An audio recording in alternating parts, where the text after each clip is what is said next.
Good evening and welcome to the Kansas City Corporate Esports Cup, brought to you by Dick Ray Plumbing, Heating, and Cooling.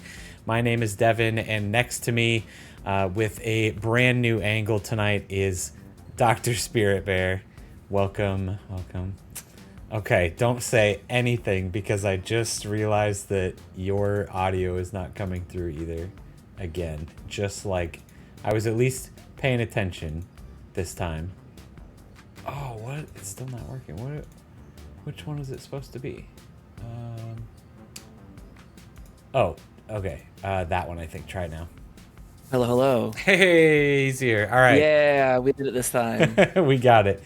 I fixed it before it was too late, before we'd gone for too long. Yeah. All right. Welcome to technically week 6 of the Corporate Esports Cup. Today is technically the start of week 1 of the playoffs. So every team has officially played every other team in the in the league at this point. So we've got we had a fantastic regular season with some really fun games to watch. But now it's starting to get interesting because now the games matter a lot more. The season, was really here just to play, get an idea of the other teams, and really just kind of get that seed positioning, right? But going into week 1 of the playoffs here, we've got our 2 teams in first and second place: Honeywell, Bilgewater Betas, as well as BMCD or EPC or Feed, coming in at the first and second seed heading into playoffs. So they are getting a first round bye. They're getting this week off. They don't have to play. Hopefully they're practicing and keeping those skills sharp. Hopefully they're watching these matches that we're going to be casting tonight, so that they can be ready for what is coming at them next week, because the winner of today's game that we're streaming, and then the other matchup that is happening tonight also, which is WellSky Fountain Divers versus Honeywell Arcane Alphas, the winner of those 2 matches are going to go on and play those 2 top seeds. Here's a quick look at the actual bracket if anybody does want to take a look. So we are in this red box over here, the first week of playoffs. So you can see we're going to be watching the SelectQuote versus Henderson Engineers game tonight. But Honeywell Arcane versus WellSky is also happening tonight. So we might be able to jump into that matchup as well a little bit later, because I think they're supposed to be starting a little bit later tonight. But we'll see how that goes and where everybody's at. See how long this series goes. If it's a 2-0, we might be able to jump into a game. If it's a 3-0, or if it's not 3-0, if it goes to 3 matches, 3 games, we might be tied up, for a little while. So Already saying Bilgewater Beta is going to win it all. I see. Sorry, I haven't been watching chat, but hey, I like the enthusiasm, and I'm really excited to see what they can do. They are in that position of definitely, making it further with this first round bye. So again, here's the bracket. This week we are seeing these 2 games in the first round in the winners bracket.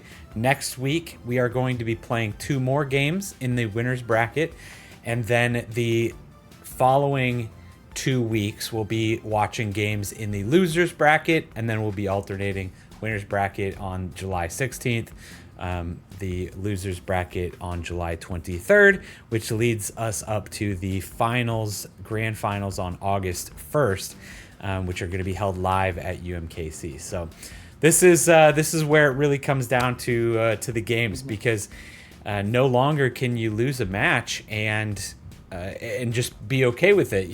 Having one more loss on your record, 2 losses and you're out now. So every match matters. So looking forward to seeing that, seeing these teams play this out. It's gonna be a lot of fun. I've been hearing some chatting going back and forth, but it doesn't look like we've got full teams in lobby quite One more to yet. go. Okay.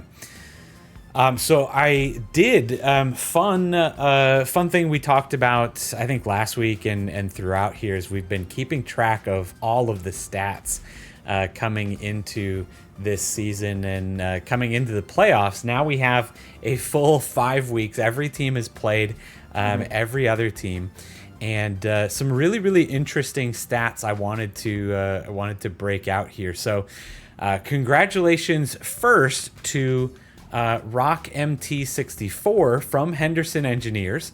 Has the highest single game damage out of everybody, out of every game that has been played. The highest single game damage at do you want to take a guess at the highest number of damage? I don't know if you looked already. Me? Oh, I know the answer. Yeah, Okay. I know the answer. And if I didn't know the answer, I was going to go with the classic old school over 9,000. Over 9,000? But definitely that over would have been 9,000. too easy of a guess. It's a ridiculous amount because as almost like a spoiler, they lost this game too. Yes. All right, someone says 97K. Oh, 97. All right. Let's see if we can get one or two more guesses in the chat because I feel like that's a good guess. Airship, what are you thinking? Anybody? Hounds, airship. Or we're just going to automatically give it to Hounds. We're going to give it just right away to Hounds. Such an easy win. I mean, it is a very close guess. That's true. Airship wouldn't get it. Rock MT64 had the highest single game damage. Ooh, good guess. Out of the entire season, out of every game played, at 99,505 damage. And I think the best thing about that stat is that was in a game that Henderson played against SelectQuote 2 weeks ago. So that will be the game that's being replayed tonight. The match that is being replayed tonight was 2 weeks ago. Are the highest single game damage by a player. So wanted to shout that one out. Most kills in a single game. Does anybody want to take a guess at that one? I haven't read that one yet. So okay, all right. Man, I know there were some that were ones up there in the 20s, but I feel like there's going to be one or two. I'm going to say 28. Okay. I feel like 28 is a good guess because I know we've seen some that have been in the 20s, or at least one or two, or at least the potential of being way up there. And now I want to over guess to see if I can get close with 20. Like I said, 28. Yeah. Okay. All right. Anybody else in chat? Highest kills in a single game came from 12's Tribute on the Honeywell Alphas team, who's been a quite the star player throughout most of this season. 12's 34. Tribute did have 21 kills. So I don't know. I'm trying to think. I think we saw. I don't think we saw that game, but he's definitely played some really high kill games that we've watched. I think we've seen a few other, very definitely well into the double digits that we've seen some games. I think K97. I think what you're doing is you are talking about in one of these next two games, someone's gonna get 34 kills, right? Is that what you're thinking? That's what you're thinking. That's the prediction. Is tonight. Yeah, prediction on who will get the most amount of kills. Yeah, that would be amazing. Would love it. I think some other interesting stats it has here. The most series wins in a row. We've only played for 5 weeks here, but the Honeywell Bilgewater Betas are on a 3-game win streak going into their bye. So that's a really, really good thing for them. We've got an interesting stat here for Ultra Slime Blake from Burns and Mac EPC or feed. Went deathless 2 games in a row. I don't know many other people that can say they've played 2 games in a row and been completely deathless. Biggest gold. Yeah, and that's the bot lane player too. Yeah. So that's one of those. I mean, right. Of course, you don't want to die, Not but exactly it's definitely when you have someone who you look at the scoreboard and you see they have 0 kills or 0 deaths and they're the AD carry. Sometimes you just push a bunch of buttons to take him out because you obviously need to. So being able to still perform on an AD carry, especially with a lot of teams that we've seen, I'm sure it'll be brought up again, have been implementing the globals and semi-globals to be able to target that one person. And so Slime Blake being able to actually like survive and still put out a lot of damage is really impressive for Absolutely. BMCD. Yeah. So the biggest gold comeback stat, I don't think that I can't get that at the moment because I literally the only thing I've been giving my chatbot here was the end screen screenshots that everybody's been posting in the Discord, and those don't have the actual gold charts or anything on them. We talked about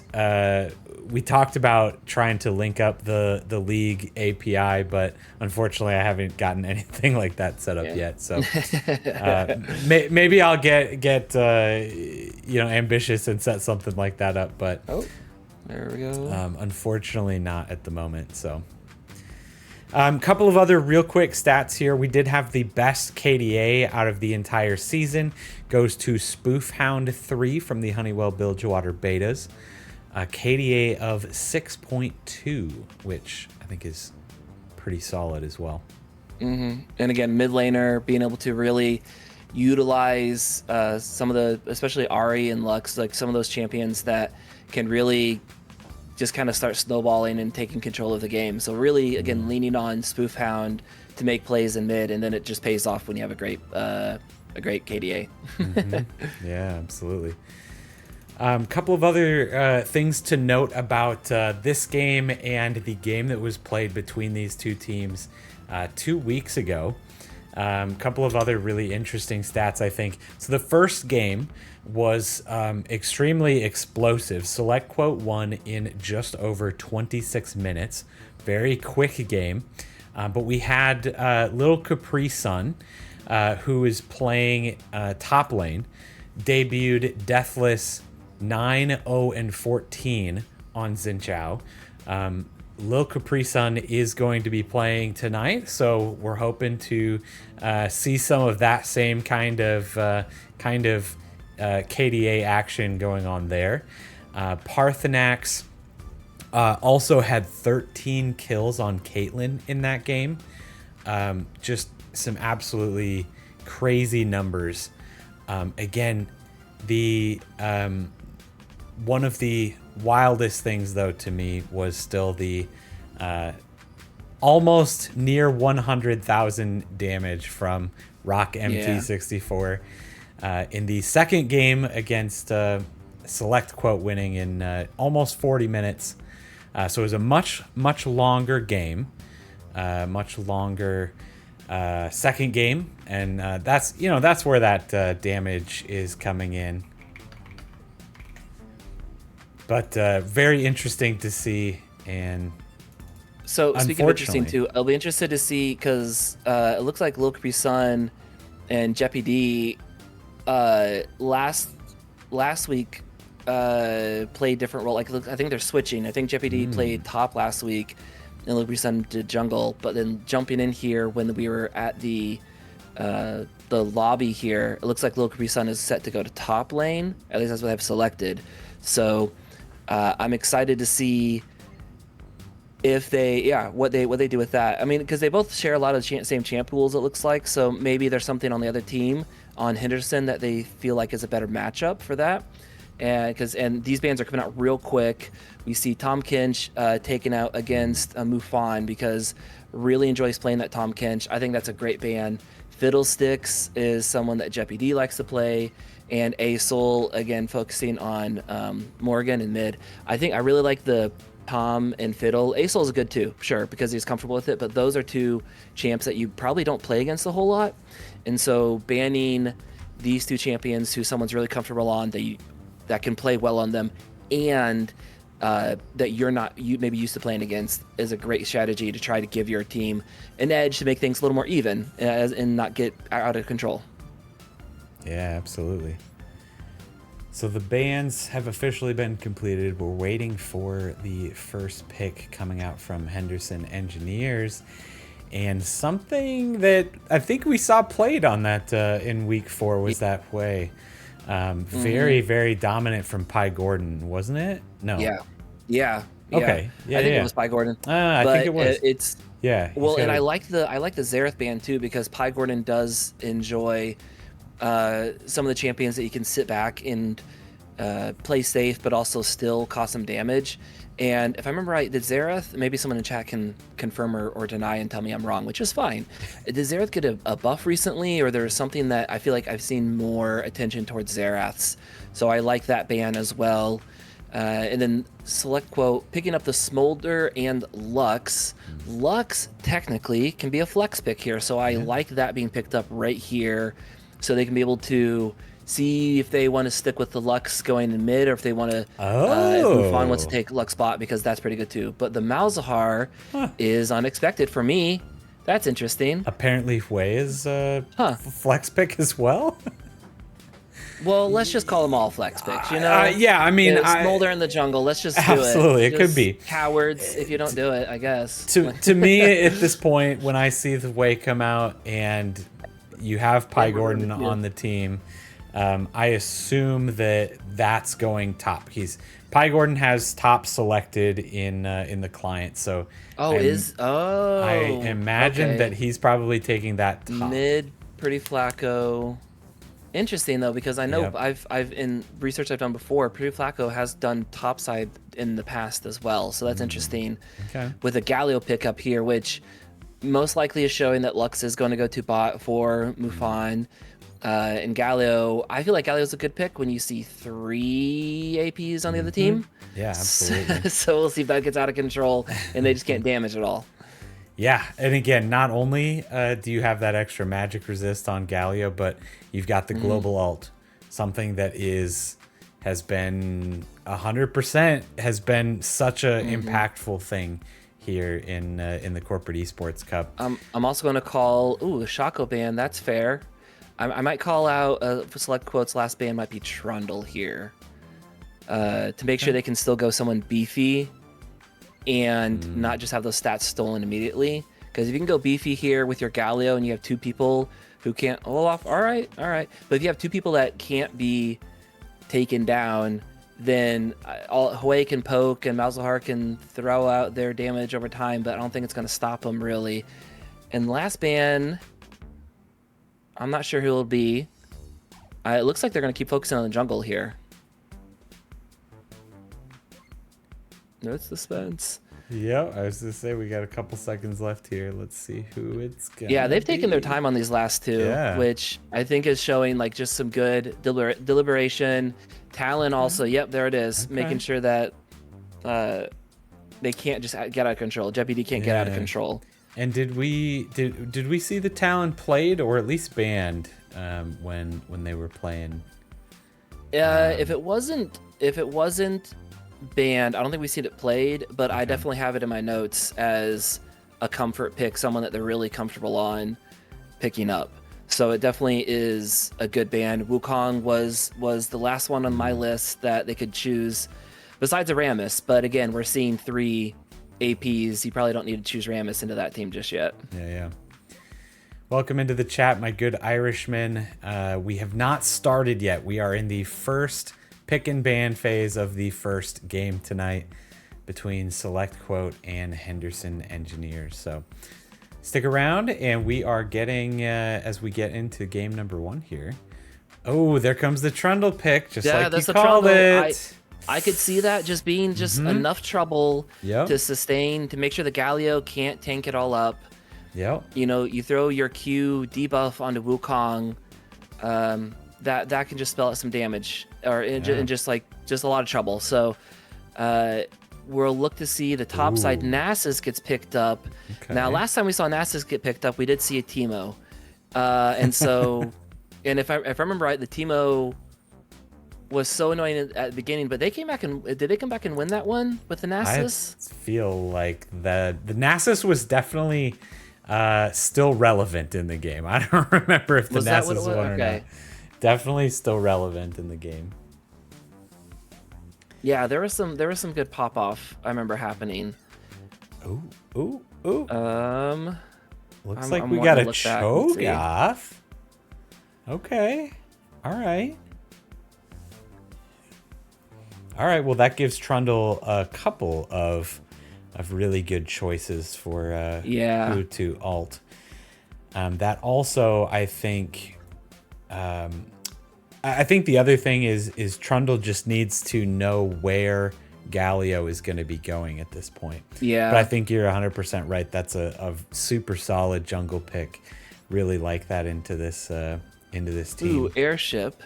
SelectQuote wins draft. Devin? What are you thinking on the draft there? Who comes out on top there as they are going through, getting their champs selected here? Actually, in the client, since we're doing fearless draft, as has been done throughout the round robin, which has just been wonderful. Fearless draft, I think, definitely helped give League some boost in general. Yeah, and it's been great in these games to see the fun. Not the same old champs being picked and pulled out, so it's been great. So, who do you think ended up winning the draft? Really good question. Hold on one second. I'm gonna start the poll so everybody else can. I'll say as you do that. Then I'm thinking. I think I agree. I think SelectQuote came out on top there. I think having I think their damage is more spread out. I think you have the Smolder who can get going and ramped up. You have the Wukong who can really help early game do some damage. Galio with so much CC and will surprise you on his damage. His wave clear is really good too, early levels. So he shouldn't be too worried about a Malzahar pushing in the wave too much. Being able to utilize his passive and punching through everything will be great. It'll be interesting. I think Lux, what happens with Lux if she gets picked out, or if Morgana is able to save with the spell bindings. But I just don't see Henderson. I don't see their team comp working together as much as you would like. But that being said, if Hwei or Nasus start to get out of control, they get it super late game and they are able to take out that Smolder right away, that would spell so much trouble for SelectQuote. I wonder too if SelectQuote will be focusing. I think they should, but will be focusing on some of the dragon, etc. objectives and really forcing Henderson into maybe some more dangerous fights. Because having Cho'Gath and letting him just nom those objectives, you can just control the game from that start. Yeah, I really like I think the SelectQuote team here. I agree. The Cho'Gath is really interesting pick. The Galio made so much sense. I think that was such a great pick. Yeah. There, I think it's a lot more of a traditional team comp as well. As you see on the side of Henderson, they don't have an 80 carry. So I'm trying to think through how this was gonna work. Okay. Well, technically, Pretty Flacco with Malzahar could go AD because if I remember right, the Voidlings do attack damage. Scale with that. So if you wanted to really surprise people, you could have Malzahar with his Voidlings coming out and doing 80 damage. That would be I feel like that is really difficult to pull off. But Yeah. I don't know. I'd be okay with seeing that. Like, Yeah, I mean, and I'm not saying that like they're not going to necessarily have enough AD damage. I think between Nasus and Trundle, you can put some out there, and I think that's going to be the way that that Henderson is going to win this. Is if they can, if Morgana can grab somebody out, if Malzahar can flash ult either Lux or Smolder, and they can, and then that gives Nasus or Trundle enough time to walk up and bonk them, just assassinate one of these carries. I think they're going to have that extended damage over time. But I think that, SelectQuote is going to have a little bit more of that burst ability. And if they get it off on this Henderson team, I think they're going to be winning those extended fights. But I think that Henderson might have an interesting team comp if they can jump in and team fight and get it over quicker. That might be a really interesting team comp to watch. So. It'll be interesting to see the bot lane too, with Morgana and the Malzahar. Where is it going to be Malzahar? I find champions. Oh, is it? Oh, is it not? I don't know. I keep thinking it's going to be Malzahar. I keep thinking it's going to be Malzahar. I assume. I don't know. Like, is it Wei in the bot lane? Is it going to be Nasus in the bot lane? Because we saw that Pi Gordon on, I assume, is taking Wei up in the top lane. Oh, that's right. So to be completely honest, then I'll hold off. I'll hold off on the Morgana tech then until later. Hounds in chat makes a good point that Galio shouldn't die. You're right. Yeah. I think Galio getting enough MR can withstand a lot of that damage. Yeah. But then also I got to thinking about like, Galio can just be taunting and tanky and really being so annoying to the Trundle and Nasus if they are trying to like run in and find someone. And so that will be, I think a lot of it will come down to mid lane, and Galio being able to show up for team fights faster will be really big as well. Because if Malzahar is like ulting someone and Galio can ult in, I mean, the MR and the shielding is going to be so great to keep that person alive. And I think that's going to be such a big edge for, again, another semi-global ultimate coming in. Absolutely. I think you're right. Well, we have 20 seconds left before we are in game. Make sure you drop your Twitch points in the prediction to vote for your favorite team. As well, I just wanted to shout out our sponsors here real quick before we get into this match. Thank you so much to Dick Ray Plumbing, Heating, and Cooling for being the title sponsor of this event. And huge shout out as well to SelectQuote, WellSky, Henderson Engineering, and of course Casey Game On as we get into this match. Game number 1 of the Corporate Esports Cup. There we go. Also, as things get started out, who remembers? Actually, I need to pull up chat so I can see if someone actually does respond. I used back in the day, and by back in the day I mean like pre-Galio rework. Loved picking Galio into Malzahar because he had a shield that would actually heal damage when it was put on him, so you could walk up to the minions and get Malzahar's like the damage over time, the malefic visions, and you would force it onto yourself, and then you would just like heal like crazy, and it was so dumb. And not a lot of people played it because Galio was not that good overall, but it was still fun to pull that weird tech out. Yeah. All right, so we were both wrong. We've got Trundle in the top lane, Malzahar mid lane, Nasus jungle with Wei and Morgana in the bot lane for Henderson Engineers. So interesting. That could have gone so many different ways. Well, it'll be interesting to see because we know that Pi Gordon is very comfortable on Wei, and so the farming should not be too difficult. Woo, the binding, be able to like just sneak past that minion. All right, doing out some damage again. What time are you at? I'm at 135, 36, 37. You're like 5 seconds behind me. All right, I'll catch up. I think now at 145, 46. 49, oh, a double 50. pull in. All right. All right. There we go. We now. So as we were getting all that switched up, a great double pull with Hue putting out some damage. Again, Ooh, that is so annoying. Morgana's still yeah. walking up, trying to be able Oh to no. still put some damage down. Root wasn't up, but there it is. No more follow-up. So again, it's just been kind of a lot of we have CC and just let us just kind of knock you around going on. Yeah, that is some crazy CC going on in that bottom lane. That's got to be so annoying. And again, this is something we ran into I think last week too. Just with the Camille in the bot lane. I think it's Ooh. just something that you're not expecting, something that you're not used. I don't know how many Mm-hmm. people have played against a Hue in the bottom lane, but I haven't. I would have no No, idea and how this matchup works.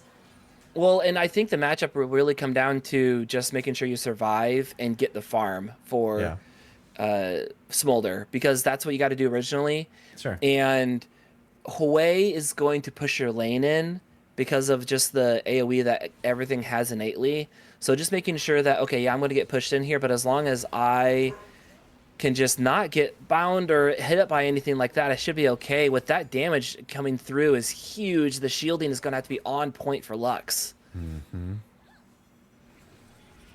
Oh, throw body. Oh, Oh, is that going to be there's it? the Yes, it is. first Hue blood. snipes off the first blood.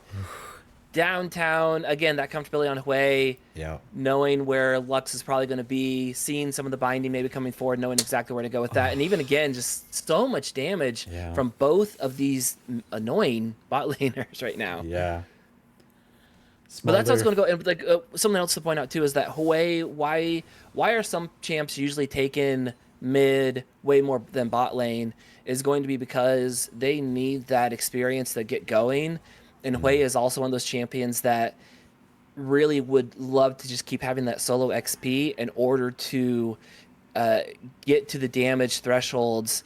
And yes, he got first blood, and yes, they're going to be able to really kind of be in control of this lane for a while.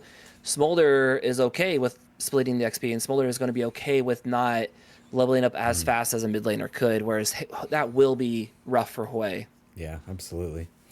That and having to actually buy boots and not or use a slot for boots is gonna be a lower end game for Hue being in the bot lane versus being I mid do lane. see Smolder coming back with a Cloak of Agility, so wanting some crit strike chance in the early game. That's always fun. I will see. I feel like you mentioned boots, and I wanted to look to see if anyone had them down there. And I feel like instead of doing that, 800 gold purchase, whatever it is, for your Hmm. cloak of agility, being able to get boots and a dagger or two would have been really great because now I can dodge out Yeah. the abilities that just rain down on us, and also like just keep getting the CS as Hui's having no problem equalizing the push that's going on in bot lane right Yeah. now. Yeah, anytime I'm playing against somebody like a Morgana, especially being able to have that extra move speed, having the boots early on to dodge those bindings is such a big deal, right? If you just Yeah, especially when that's almost the whole goal of this bot lane right right, now it's is just to is be to caught land that out. different CC and on top of Ooh, each other. you just see that half health on Lux just for the Yeah. combo like that. Ugh, and he hasn't even bought any damage yet. No. Uh-uh. That's just with his Doran's ring. Ugh. Oh, here comes some CC. They're looking for it. The Ooh. binding does not land because he did a little flappy wings there to get away, or else I don't think he would have been dead, but that would have been so much damage just dumped out into the smolder there. Oof, Wukong got both of is them. grabbing Scuttle. Okay. No vision right now for blue bot side here. Let's see if Henderson gets ganked. Because this is a prime time for it. Galio's even walking on. They might try something here because we see. Oh, just kidding. Galio just pinked it. I thought Galio was going to try to follow the Wukong. And now there's a ward out there. He can't. Oh, he didn't make it over the wall. Ugh, whoops. That ward spot's about. It was just Right placed too. there, yeah. We're not even 10 seconds into it. Ugh. Trying to relieve some of that pressure. Oh, still sticking around. The wave is getting pushed into him. Yeah, he's figuring if I stick around long enough, they'll think I've gone home. Yeah, he might be. But He might still pull the trigger here. yeah. Oh! I'm not sure how if they saw that or Oh, not. He had wow. to have. Like he had to have like spotted it, and maybe Lux was in shop or something because that was just right. That was a bullseye. I feel like that was right on Yeah. point. And then Wukong's gonna start He's going to start dragging dragging, but they down. know about it, and Nasus is there. Yeah. Nasus and Morgana are there before any. Oh no, he got caught by Well, the binding does binding. land. Ooh, Here comes Galio Galio. coming It's gonna in try to though. save. Clone does go out there. Ooh, Ooh, they all just that was immediately jump right on the Morgana's. beautiful. Fire Fist does go down. Now they're gonna try to take their turns on Nasus, who's still really big. Huey trying to make it up to the road there. Is gonna do so much damage with the ultimate coming out. AoE galore for everyone there. The binding catches only one. I thought it was gonna be two. The flash forward, Oh bonk right my on the head. Give me those gosh. stacks, son. And Smolder is, I mean, to be fair, Smolder is low HP and just trying to get some Yo. farms, man. And with Ooh, Huey is so low. Trundle with the flash forward kill onto solo kill onto Cho'Gath as well while that whole team fight was happening. Oh, wow. Action all over the map. Henderson, yeah, Henderson is really showing off a little bit, I feel like. Because this is Henderson on blue side, right? I just want to make sure. Yes, Henderson on the blue Yeah. side. Plus 12, yeah, airship, yeah, plus 12, bonk, just getting it.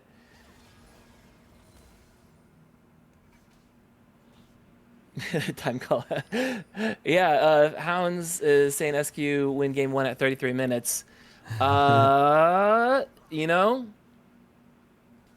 I'm glad you said that before all this has happened because I feel like you can gather some new data and maybe reassess because Huey is 3-0-1 already. Mm-hmm. Yeah.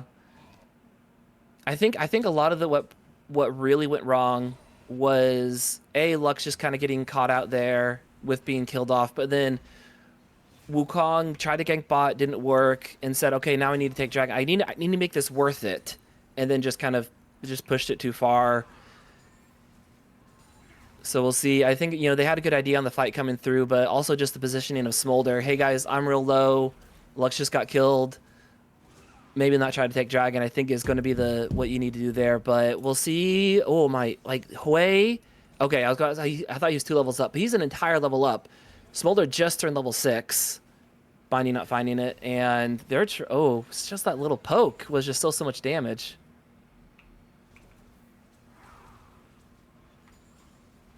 Trundle also, like, just looking at the farm here, Trundle is not hurting. Trundle is keeping up with. Oh yeah, absolutely. I mean, getting yelled at a bunch up there in silence, but it doesn't really matter. Apparently feels very, very comfortable on that Trundle up there. Yeah.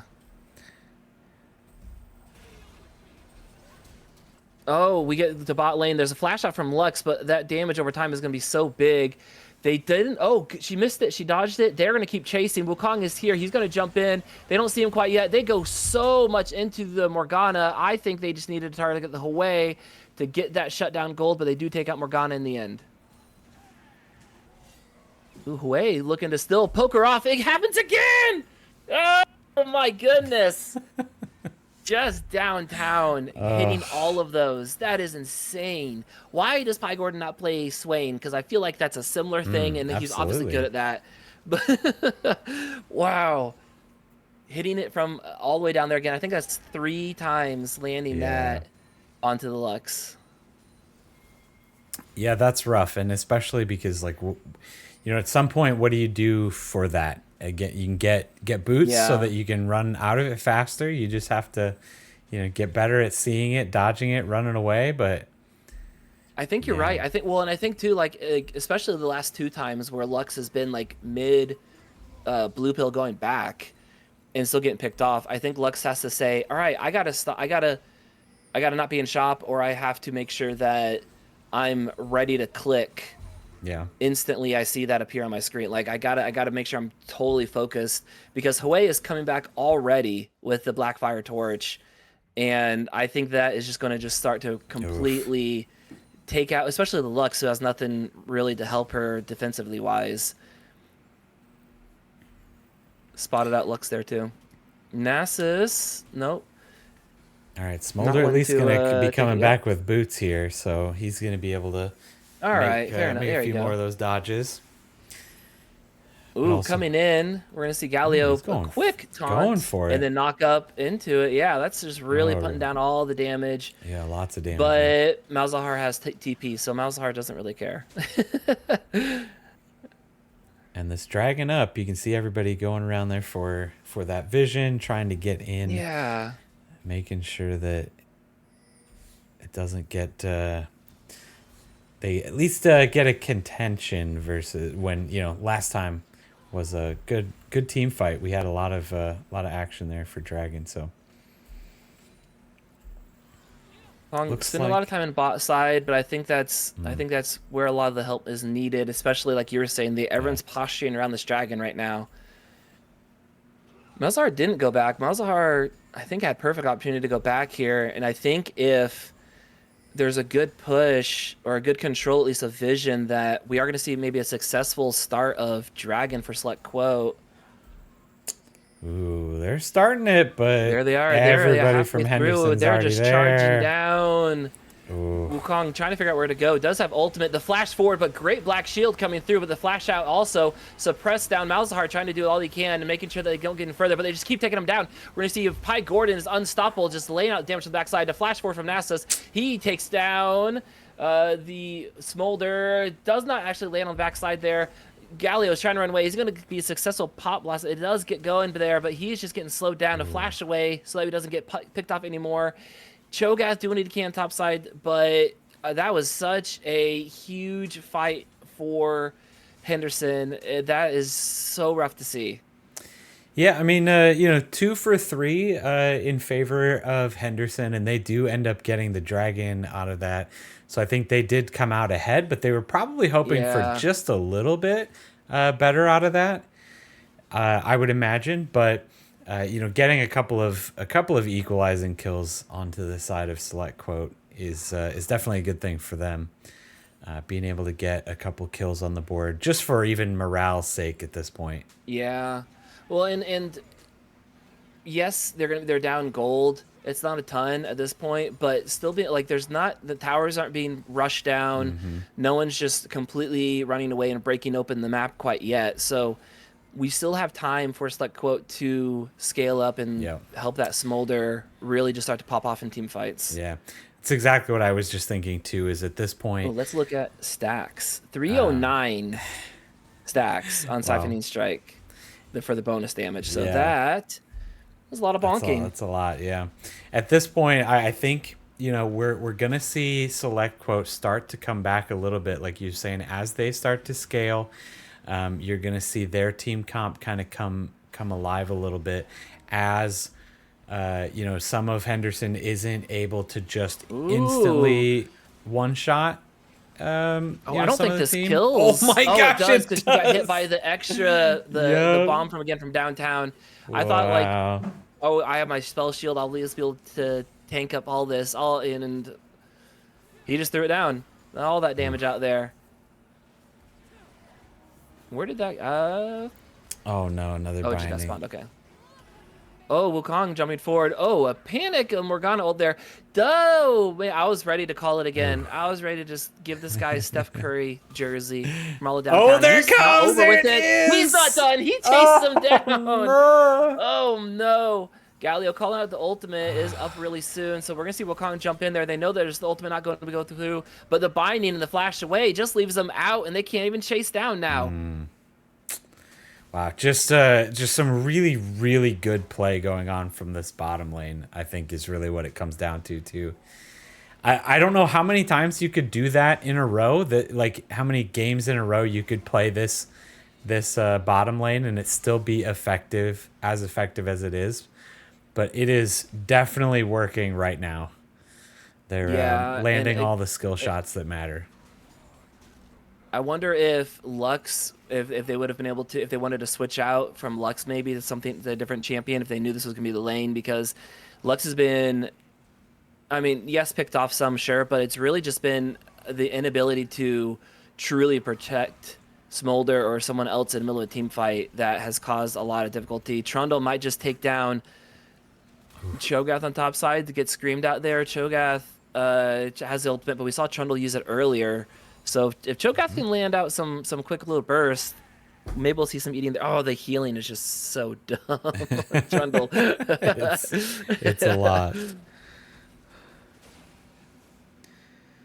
So I was pushing some buttons earlier, and I took away the champions on the side of the screen, on each Oh side of the screen, no. and I don't know how to get it back. So if anybody in Right. chat knows, I've been trying to look at my phone here and find it, but I can't. I haven't been able to find it yet. Oh no. Let me So see. Oh, well, apologies as you're for doing being a that, they're little just quiet. Smolder Yeah. is almost dead from all the damage. Ooh, dodges out the last shot. That burn is so much damage. So Smolder just has to leave again.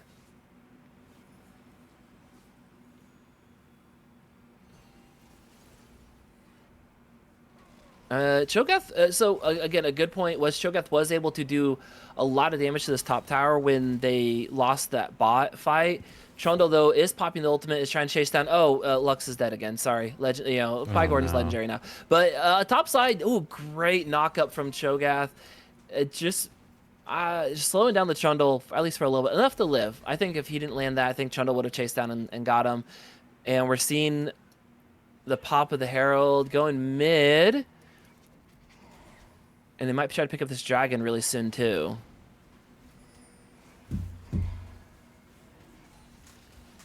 Ooh, okay. Good pop there. Making sure that mid doesn't get taken down. Turret shot going out.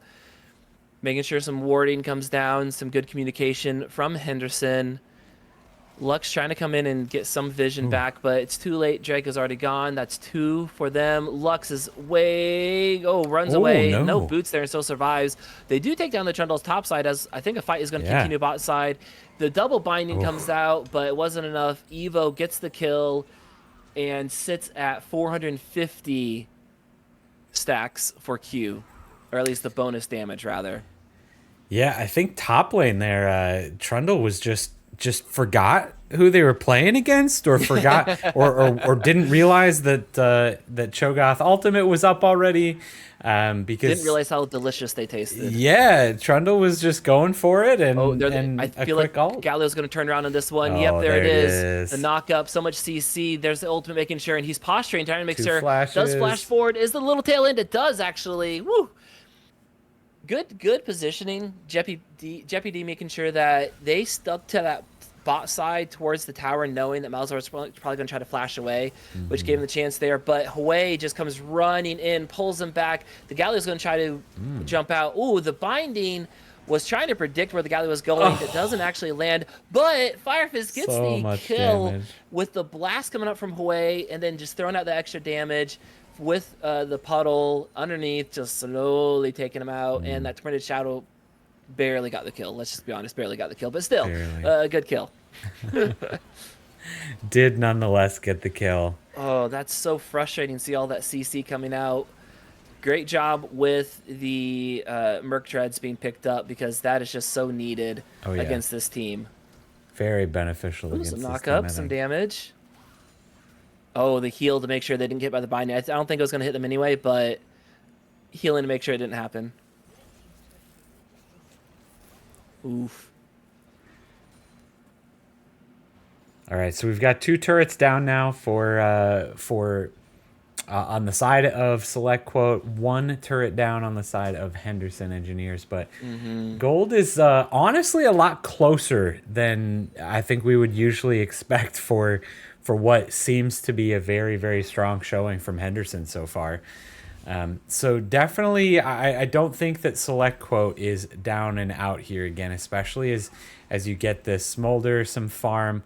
Still keeping up in farm when you look at Hwei being Yeah. 8-0 and Oh, 4. he's at Ah, 120, so he's so... Oh, well, the sacrificial work. Lux is just not able Oh, to do man. anything this game. Just keeps Yeah, getting caught Smolder is out. So 5 unfortunate. stacks away from getting that second level of stacks, and Yeah. so I think they were trying to really like Jeez. push for getting the rest of those, so that way we see the next evolution coming out. And I think there will be some good team fighting possibilities from Smolder at that point. Hopefully, Yeah. being able to stick back. But yeah, Lux again. I think it was back in draft. I know I talked about SelectQuote winning draft, but the Tom ban is huge, and I think we see some of the lack of tankiness and experience there as binding does land on the backside here. So much damage is gonna be pushed out, and they just pushed like 2 buttons there. Right. Now so much damage.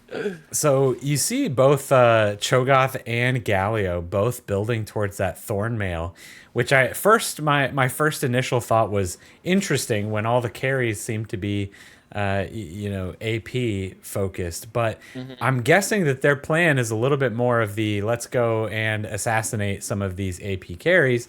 The extended fight is going to come from Trundle and Nasus, so it kind of makes sense, I guess, on that route. But it looks like Nasus is going to get caught out. Nasus is going to turn into all of them there. Oh, he is some good CC coming out there. He's throwing down some withers, some silences coming through again, but here comes Sway, who's just going to just burn them down. There's nothing left after that one. Galio is going to stick around, but try to leave maybe. No CC on the backside there, but great pillar stopping him from running away. Lux with 1 binding there, double kill for Trundle. Nasus, I mean, you could have flex man and gone for it, I guess, if you really wanted to, but they're going straight to Baron. The bot side, yeah, they're going straight for Baron. Bot side, Smolder's just trying to keep up and get some of the CC, or not CC, some of the CS to hopefully carry the game. But man, it is rough when your whole team just dies like that and you're just farming. Absolutely. Yeah, that's always tough to see, but I really think is the AD carry. That's your job right now. You gotta farm. This looks dangerous though. He's got Lux coming in, but so much damage coming out there. No, Lux isn't there for the shield, bro. Good try. They just got too aggressive. Yeah. And unfortunately, with Malzahar still having the ultimate up there, that's rough. So Smolder going down. We've got the next dragon up after Henderson already secure Baron.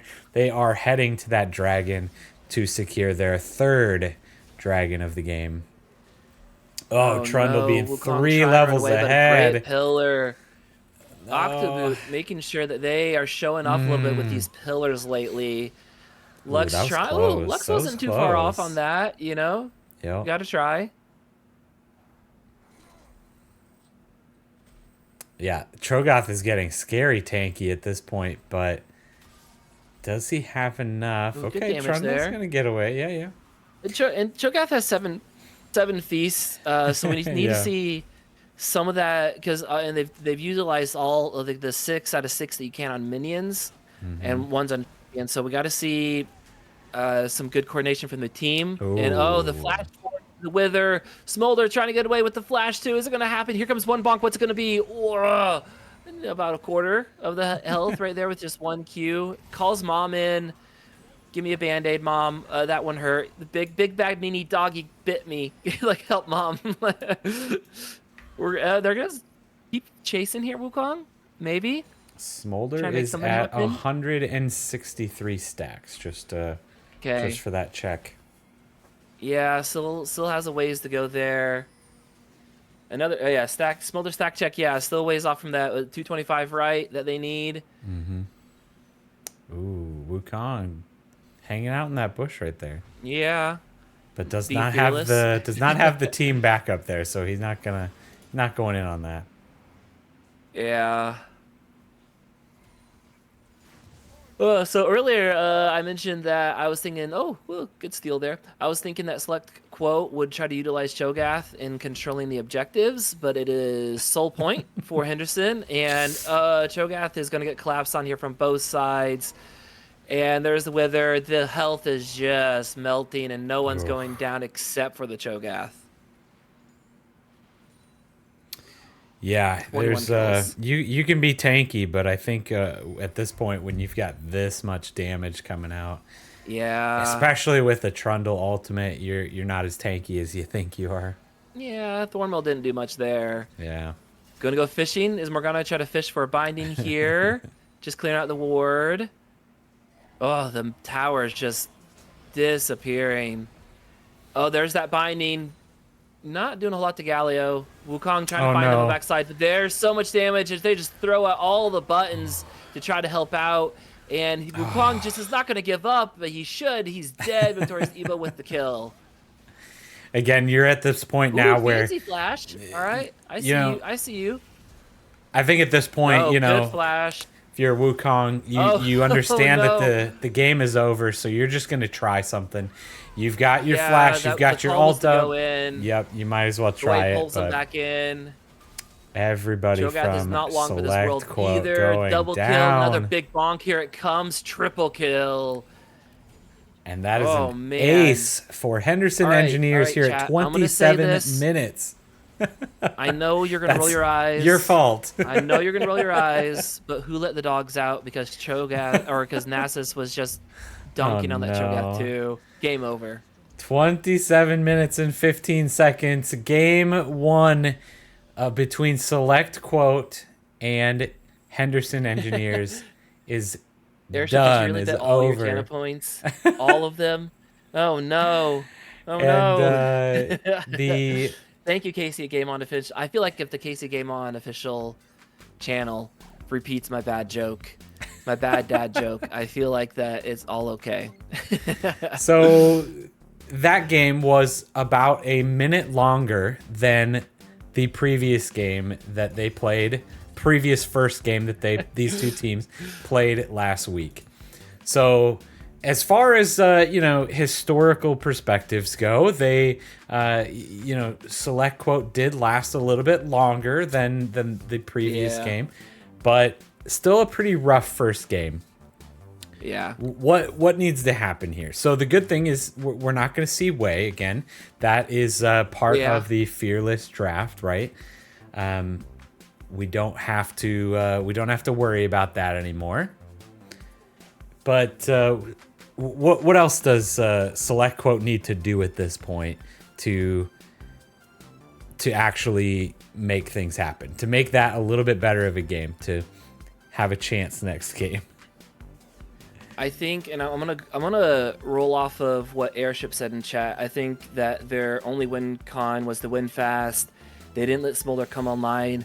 I think SelectQuote might need to look at champs, or at least a team comp that allows them to make plays early on and just kind of snowball from there. Because when Hwei felt comfortable and could just poke from so far away, then you have Smolder, who is now behind and isn't able to get those stacks, and then they just kind of, from the rest of the game, just played it easy from there. And I mean Henderson. So if you can find something that, like an Ashe Seraphine, but like an Ashe that can be able to help make plays early on with the arrow, I think if you're able to get that gold from the kills, but also get some of the towers and get some of the objectives, I think you might have a better time kind of playing a more normal front-to-back team comp.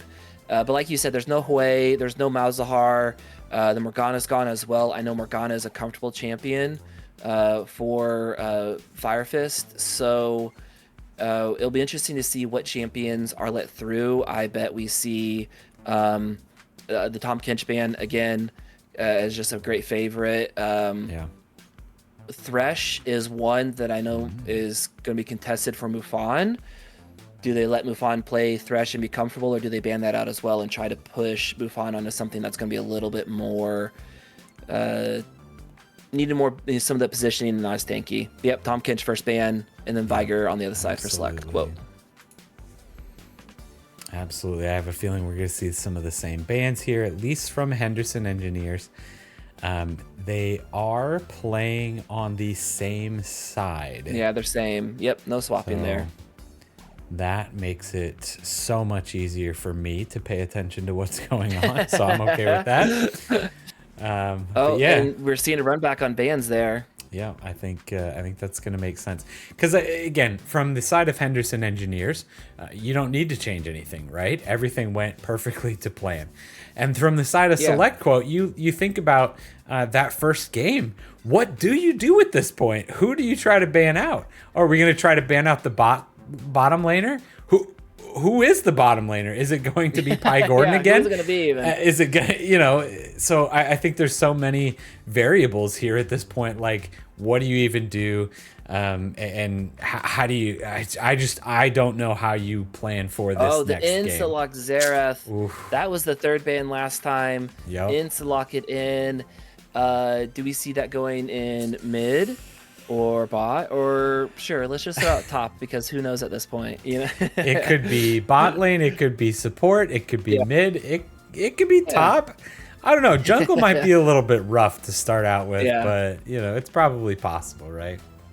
Caitlyn is a good pickup here, I think. Yep. Very strong. Can make some plays early. Mid game will drop off, sure, but you need some of that containment early on. Ooh, There's the Thresh pickup. Yep. So this bot Devin, you know, he gets a little bit of rosy cheeks, excited Yes, for Thresh very being picked. excited. Again, Oriana got nerfed last patch, so I'm not seeing Oriana get picked. They're like, what? Her passive is too strong? Get rid of it. And it's like, oh no, now it's like so low. Oh yes, this is a classic bottom lane that has so much CC, so much kill potential. Love to see it, but Ooh, Seraphine Yeah. being picked up here. that's a And if they I go like if they that go too. Ashe here as well, I feel like I might already give it to Henderson off the bat here. Ashe Seraphine, when used correctly, can be so strong, control the wave, and then you throw the Xerath on top of that. That's so much CC, and Xerath doing damage from so far away because his ultimate could do so much. Senna, all right, looking for Okay. some scaling there, but Senna's also pretty nasty when it comes to CC and the Q. Oh, Talon and also insta-lock. That's so Okay. fun. Okay. Good job. I like that SelectQuote. We lost, let's be honest, we lost kind of bad first round, but I'm going to insta-lock Thresh and Talon right away. So Hey, that is I like exciting to that. see. I think that's a great pick too, Mm-hmm. because you have like Xerath, who sure can try to land out a stun, but if Talon gets his rake off, that's so much slow already. It really will, I think, be helpful for mid, like when you can pick up mid lane, that could help set up some Talon kills. But also Senna, I mean, Senna, you're not running fast, you're not dealing up damage on a counter gank, so I like that pick coming out. Talon looks over at the enemy team and sees 3 for 3 potential targets already. So Ooh, I like that. all right. Garen being banned out, I think that's fair. I think that's not necessarily like that's just an easy champion. Like that's only a champion that, you know, low elo people pick. But it's a champion that can be easy to pilot and can do what you need to do. Yeah. So I like that ban. Viego being banned out is really interesting. I didn't realize that would be such a high priority to ban out. And Brand also being picked off here. Okay. I mean, theoretically, Viego could be one of those that they just want to get rid of in case, you know, you get a pick onto Talon or Caitlyn or something. They just don't want that ultimate, taking your enemy's bodies and using them against you. They're like, we've got too good of a team to give it over. Oh, Silas. I like that pick. Okay. I feel like that's a great time to pull out Silas. Silas right now has a decent win rate and is pretty strong in the right context. You have Senna and Seraphine ult, which can just be, I mean, maybe not Senna ult as much, but like definitely the Seraphine with Encore, Xerath being able to also shoot people from really far away. I think that'll be really fun to see. I think you got some really good now Henderson ultimates to doesn't steal. want to pick. There's a fair ultimate that doesn't need to be picked up. Yeah. So are we gonna see then Talon in the jungle and Silas mid is my guess? I think so. Yeah, sorry. Okay. Yeah, Talon jungle. That is one of Jeppy D's one of the 5 or so that they enjoy playing. Fiddlesticks. Ooh. Wukong, you know, is not gonna, you know, not allowed either. I think Talon's pretty good there. Hecarim though being picked out. Interesting. So now all of a sudden I look at Henderson Engineers team and this is exactly what they did last game. You get Singed in the top lane, Hecarim in the jungle. Just 2 champions that are just going to run you down and they just don't care. Urgot. All right. Again, the wonders of Fearless Draft here. Right. It's great. It's fantastic. I love this. Henderson has to be feeling something good to play about off this. like your comment on Singed and Hecarim. Seraphine's ultimate being able to extend when it hits your own allies means you want your Singe and Hecarim to be running in front of you, because if you can tag them, then it's going to continue going forward and hitting even more of SelectQuote.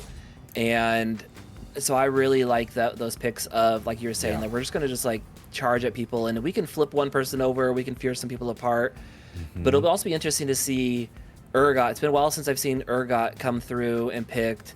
So if Urgot and Talon can pick off people, then all of a sudden now we don't have that puzzle, all those puzzle pieces fall apart from Henderson. Exactly, because you look at this now, it's all going to be about positioning for this game.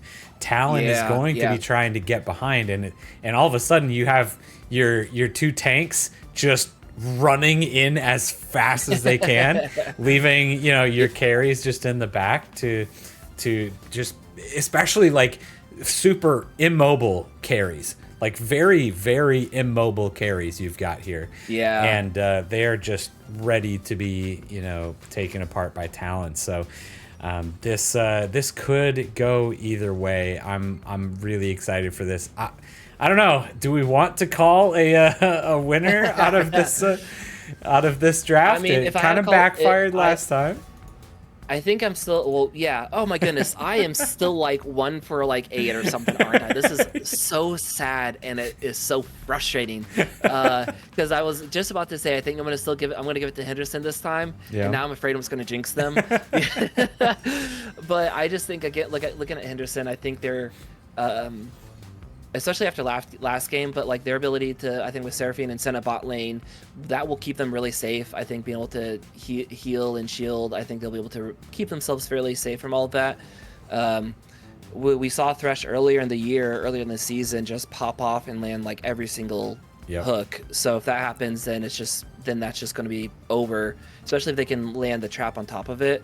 But again, when it comes down to those team fights, which I feel like last game we only had a handful of actual true team fights with everyone together. It ended up being a lot of we picked you out. Yep, absolutely. And if that can happen for SelectQuote with Talon just bursting someone, Silas coming in, or Urgot from downtown with his ultimate and just chomping up somebody, it'll be fun either way. Yeah, this is going to be a really interesting one. I think it's really going to be a match of positioning and who can figure that out the best. And Henderson Engineers definitely had it figured out in the last game, so I feel like I have to give the slight edge to them. They were on fire last game, and they knew exactly where they needed to be. So I would imagine that, again, playing such a similar team comp, that they're going to be able to do it again. They're going to be able to land these skill shots early in the game to be able to get ahead. They're going to be able to, have that positioning, be far enough ahead to just be able to run around and bully. But honestly, I think SelectQuote did a really good job adapting. So it's going to be interesting here. Yeah, they definitely didn't try to stick with the same, let's just try to scale again. Let's just try to... have some tankiness going on here. They were like, all right, we got to make sure that we, again, pick the champs we're fairly comfortable on, but be able to also have a little bit more agency early on. Let's see. I'm looking up. Airship says that Urgot is a crazy good Singe counter. And so I'm looking up just kind of like some of the stats on those matchups. And like Emerald Plus, like 57% goes to Urgot, which is... crazy. That is really nice. All ranks, it's like 52%, which is still like, I mean, statistically in your favor.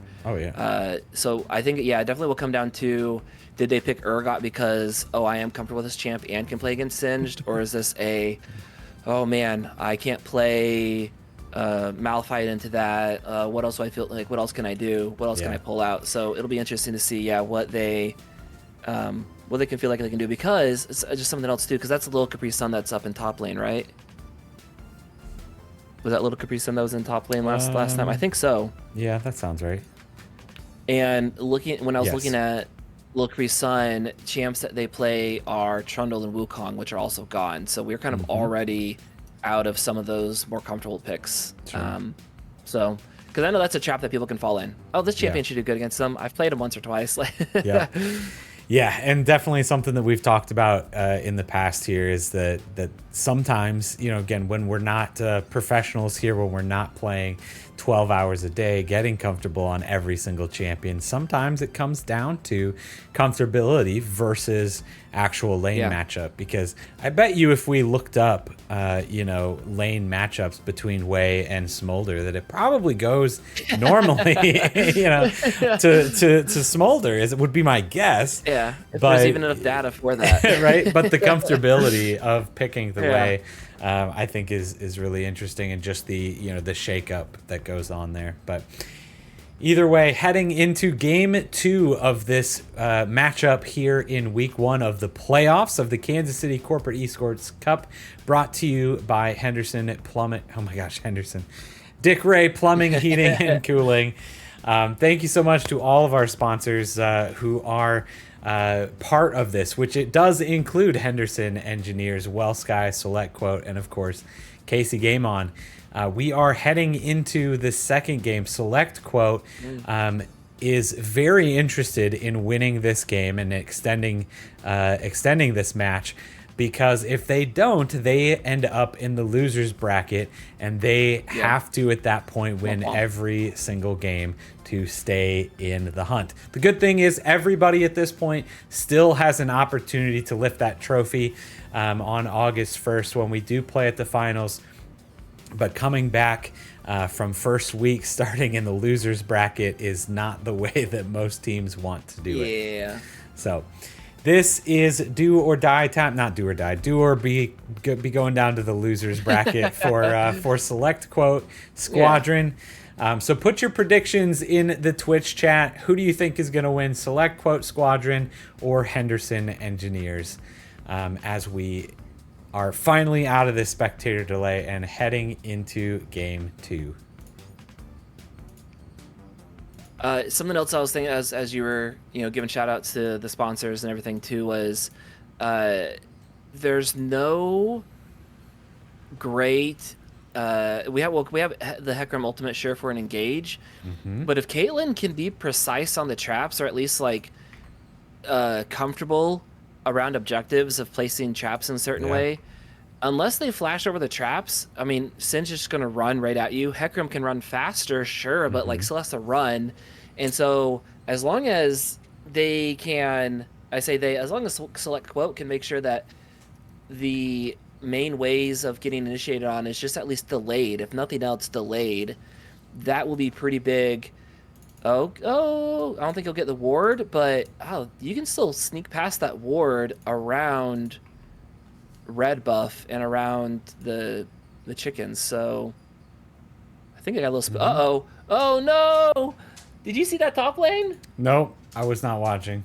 I was looking at the ward that Morgan you were talking flashed. about. Oh, he no! was just standing there and he flashed. Oh, it's no. What does D he have to flash on? dance. He hit D to dance. Yeah. And their Sim's already behind.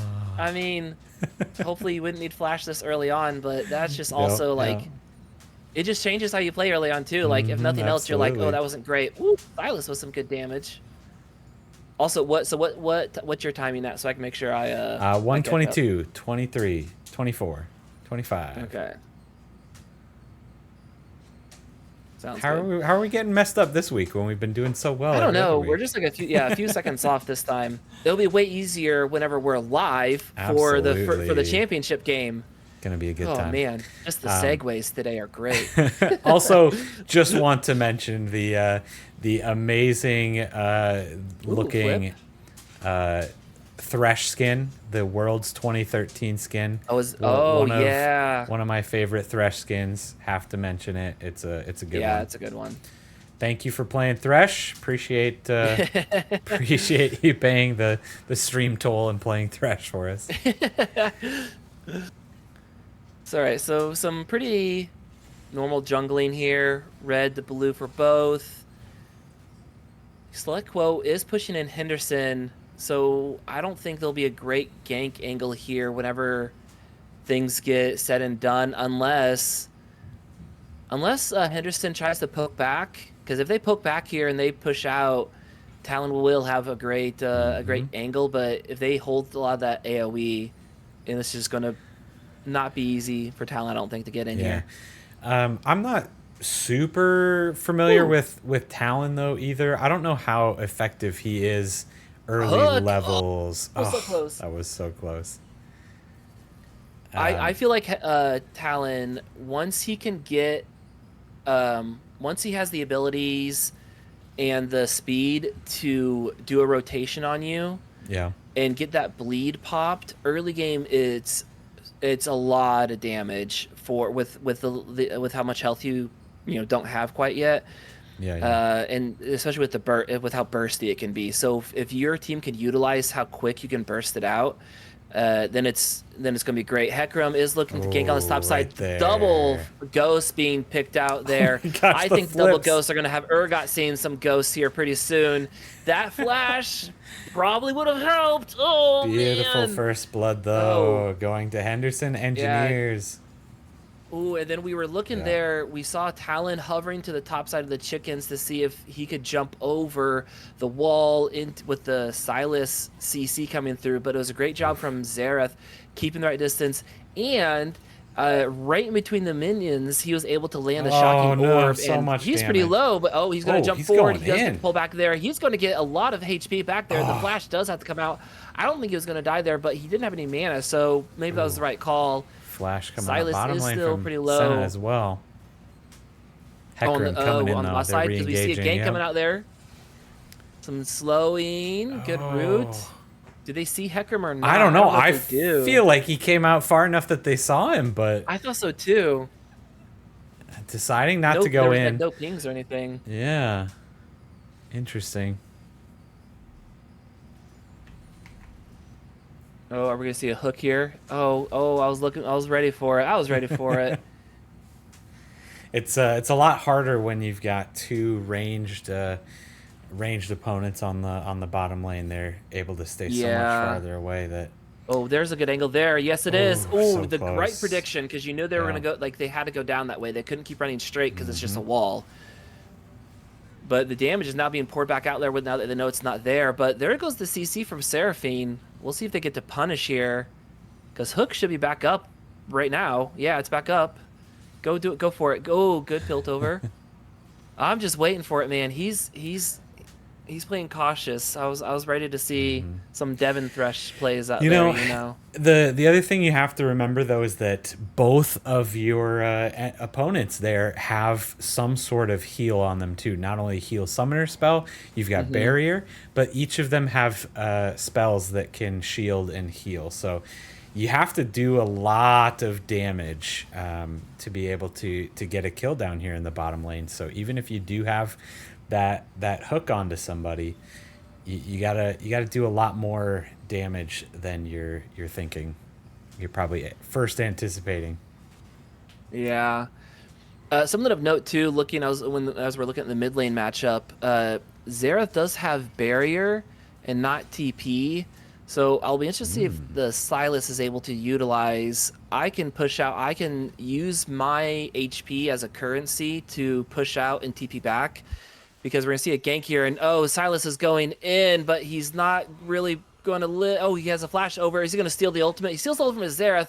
Oh, I would have stole the ultimate from Hecarim and just ran away, man. Yeah, that would have been. So we'll see. The He'll use that when he comes back. It's just a bad feeling. No matter what lane you're in, I'm gonna start going forward, and then all of a sudden, there's someone right behind who's you, ganking me at the same time. Yeah. Yep. Hecarim does still have the onslaught, so would still be able to contest fairly well onto Dragon, since Talon is still only level 5. A little risky, but there's some traps on the bot side keeping out the Tri-Brush, so I think that's a good play. Looks like they're just giving it, which I think is fair. That's fine. Although Cloud Drake making you go a little faster is kind of fun, but we'll see the jump over. Is he going to jump over again? Now he has ultimate Hecarim, or Talon rather. Jump in there. Ooh, great route coming out there. And here comes Silas from downtown, sniping him, helping out with some of the damage. So it paid off in the end. He misses some CC. Here comes Senna with the shielding for her team. Xerath doing some poke, Ghost into Onslaught, and he just immediately gets feared right into some damage. Poking Caitlyn out some more, who does have ultimate on the backside now. That was somewhat of a goofy fight with different people leveling up at different times, but Talon going in there. But that was a great job from Senna, who was able to tag just right with the was it the last embrace, the snare, so Talon couldn't just completely chase down, and that definitely bought that space.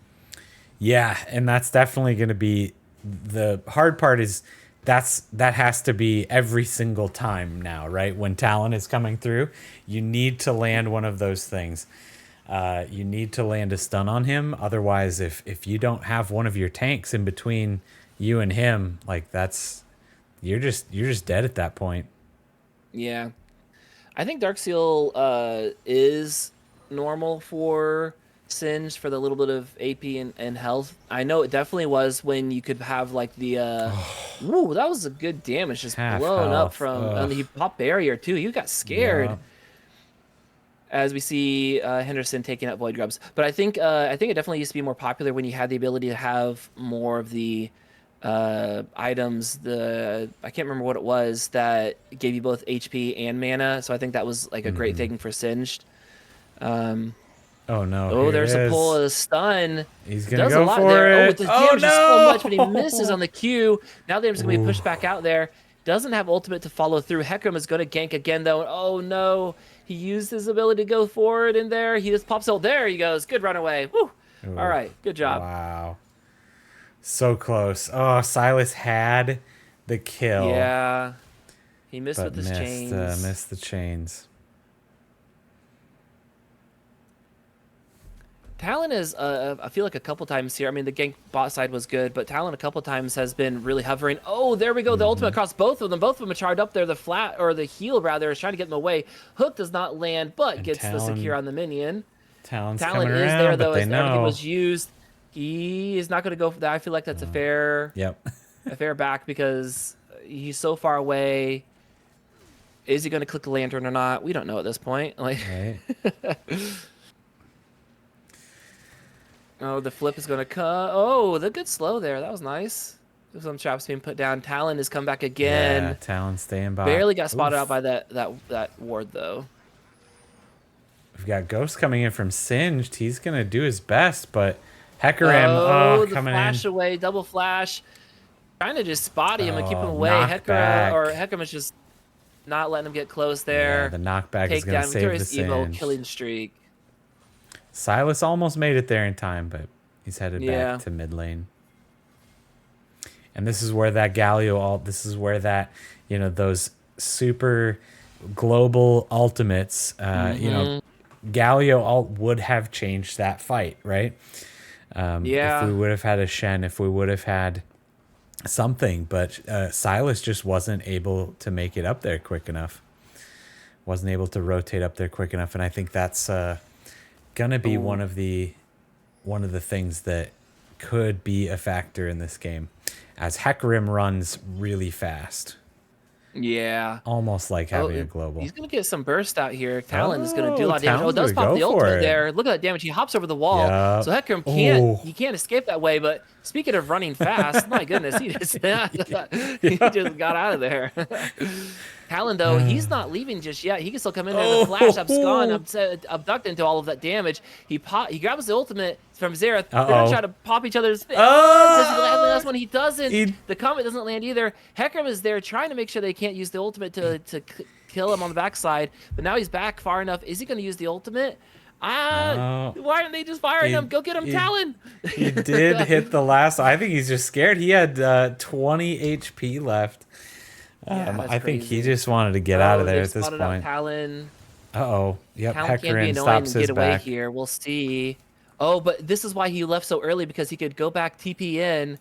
Talon jumps away. Yep. If he still spots, that they're here, Singe isn't going to let him ult that easy. He's question mark painting like, what is Singe doing all the way down here? This is crazy. He's getting ready for that dragon. Got some AP.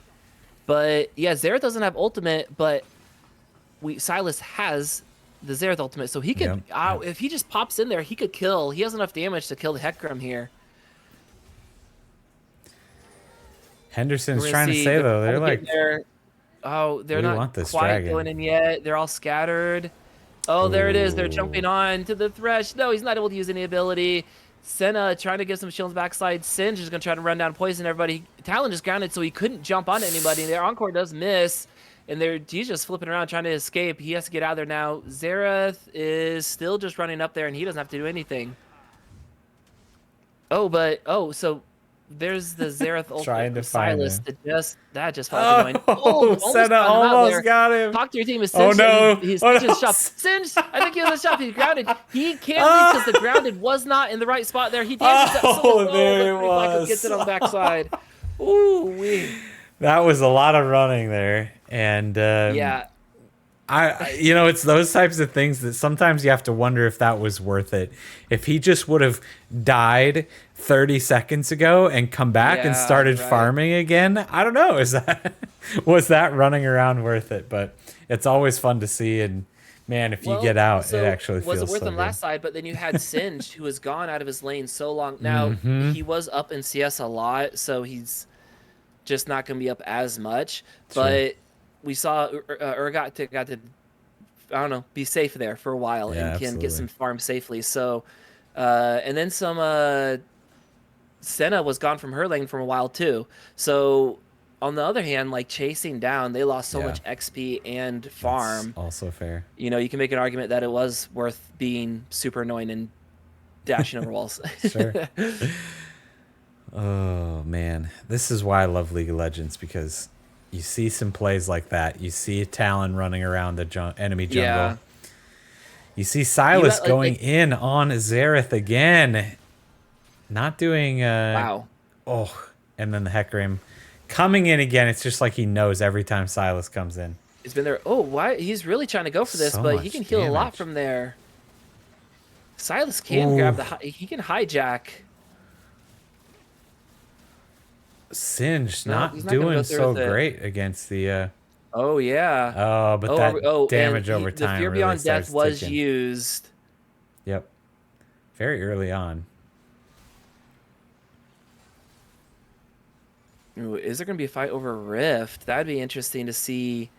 Again, with Silas hijacking, if you hijack the Hecarim ultimate and just make sure that Xerath can't do anything damage-wise, that would be pretty nasty. As we see Talon's Talon outside, he does coming flip over. in. Some damage coming out there. He's going to pop his ultimate, try to be able to get on the Senna as she could wait in the miss. It's not going to happen as they throw back some damage, but the hook does land. They're trying to do some damage. He gets pulled in there, flays backwards. Jeopardy does get the kill. Urgot in a world of trouble top side. Hecarim is just Hecarim is trying to my just help out. goodness. The flash not needed because Octoboot flings them and poisons them and takes the kill. Gosh, I was not expecting either Senna or Seraphine to go down in that.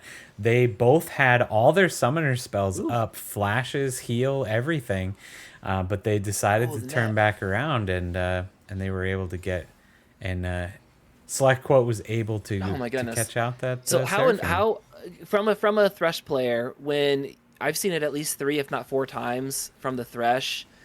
Mid lane, yes, he actually does grab with the abscond and abduct there, but that's just time damage. But Rift Herald does get picked up. Xerath is ulting, trying to find out the Talon There on he top is. side. Is the last one to land. Got Flacco gets the him. kill as there's a lot of action on the bot side as well. Talon, that's part of the problem too. When Talon flipped over the wall, he has to go in a straight line. And I Yeah. think that's why he was able to land the last ultimate set there. flash And coming he's in. going to go down here, though. Oh no! Ooh, the pop does not go, and he takes taken down. Oh no way!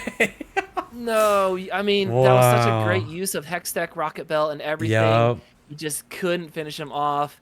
He did use Barrier as well to really help him save him there. Yeah, absolutely had everything there. And I'll come back to my point. So, as they have Herald in mid just pushing it down. As a Thresh player, on a scale of like 1 to 10 of frustration levels, when you hook and you're predicting the hooks, like you are aiming 100% the right direction, but they're just always barely out of reach. Yep. Like, what are you saying? Like, what are the things you're saying under your breath? Like how frustrated are you? Because it's he's in so close.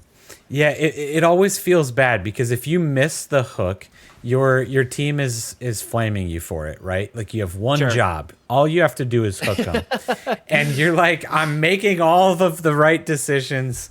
You're putting the hooks in there that perfectly. Xerath damage. You know, sometimes it's just out of your control. Yeah, because Mufan has had great like predictions or just knowing where they're gonna be, and it's just barely out of reach. And Oh, Hecarim a lot of starting the those hooks dragon. would, if not maybe not win them the game, but like would Yeah. definitely have been so helpful. Yeah. Ooh, good traps. Seraphine has to take the long way. Thresh Hecarim. pinging, he knows it's going on. He knows it's Yeah. going down, but it's just too late. Yeah, unfortunately, I don't think SelectQuote was Ooh. going to be able to do anything about that. Second dragon, it goes over to Henderson Engineers. So Senna coming back with the Tear of the Goddess, which I guess is okay, but the static shiv is definitely huge. Oh, we see Talon jumping over again. There goes the mist, trying to hide her, and so much damage is coming out there. Ace in the hole does do a lot of damage, but now there's a TP coming through. Senna ultimate, but it's not going to land. He's trying to just go back right there. That's not going to work. No. The heal is trying to help him. Don't root up your own teammate. All right, he runs away. They're trying to separate. Silas is here. Who's Silas going to grab? He grabs the Encore. No, he's not going to use it. We're going to see if they keep tower diving. That'd be really risky because they're going to pop him. The charm is coming through, and great job taking down. But here comes Xerath just from downtown. More shots, and he just lights them up. Down goes Caitlyn, and down goes Thresh. I'm going to call it before it actually happens. He flays. No. Oh. Are you kidding? No. That is just spiteful. He knew that I called that. And that is and just didn't want to kill him. That is another thing with you don't go and tower dive a Thresh because the amount of CC and just play that they have is insane. But he missed. He missed both his hook and his flay. Like none of those were up. It's just bad luck. You just don't do it. It's just never gonna work. It doesn't really matter. Yeah. It's like the Teemo Global taunt. Exactly. Or actually, it's more, now they say it, actually it's more like Singed and chasing Singed. Like, right. Exactly. But I have to chase them. And rule number one. Same kind of thing. Yep.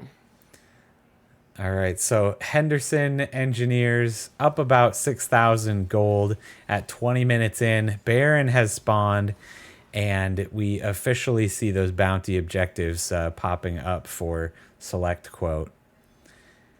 All right. Yeah, during that fight, Urgot got one top side with the tower. Yeah, so looks like Urgot is switching it up. Urgot does not want to lane against this Singed any longer. I've got enough farm. Let me go and do something else. As much as Silas was like just all of a sudden just bursting out the Xerath in mid, he didn't get a single plate. Like he wasn't able to actually push the Xerath off to get some extra gold out of it.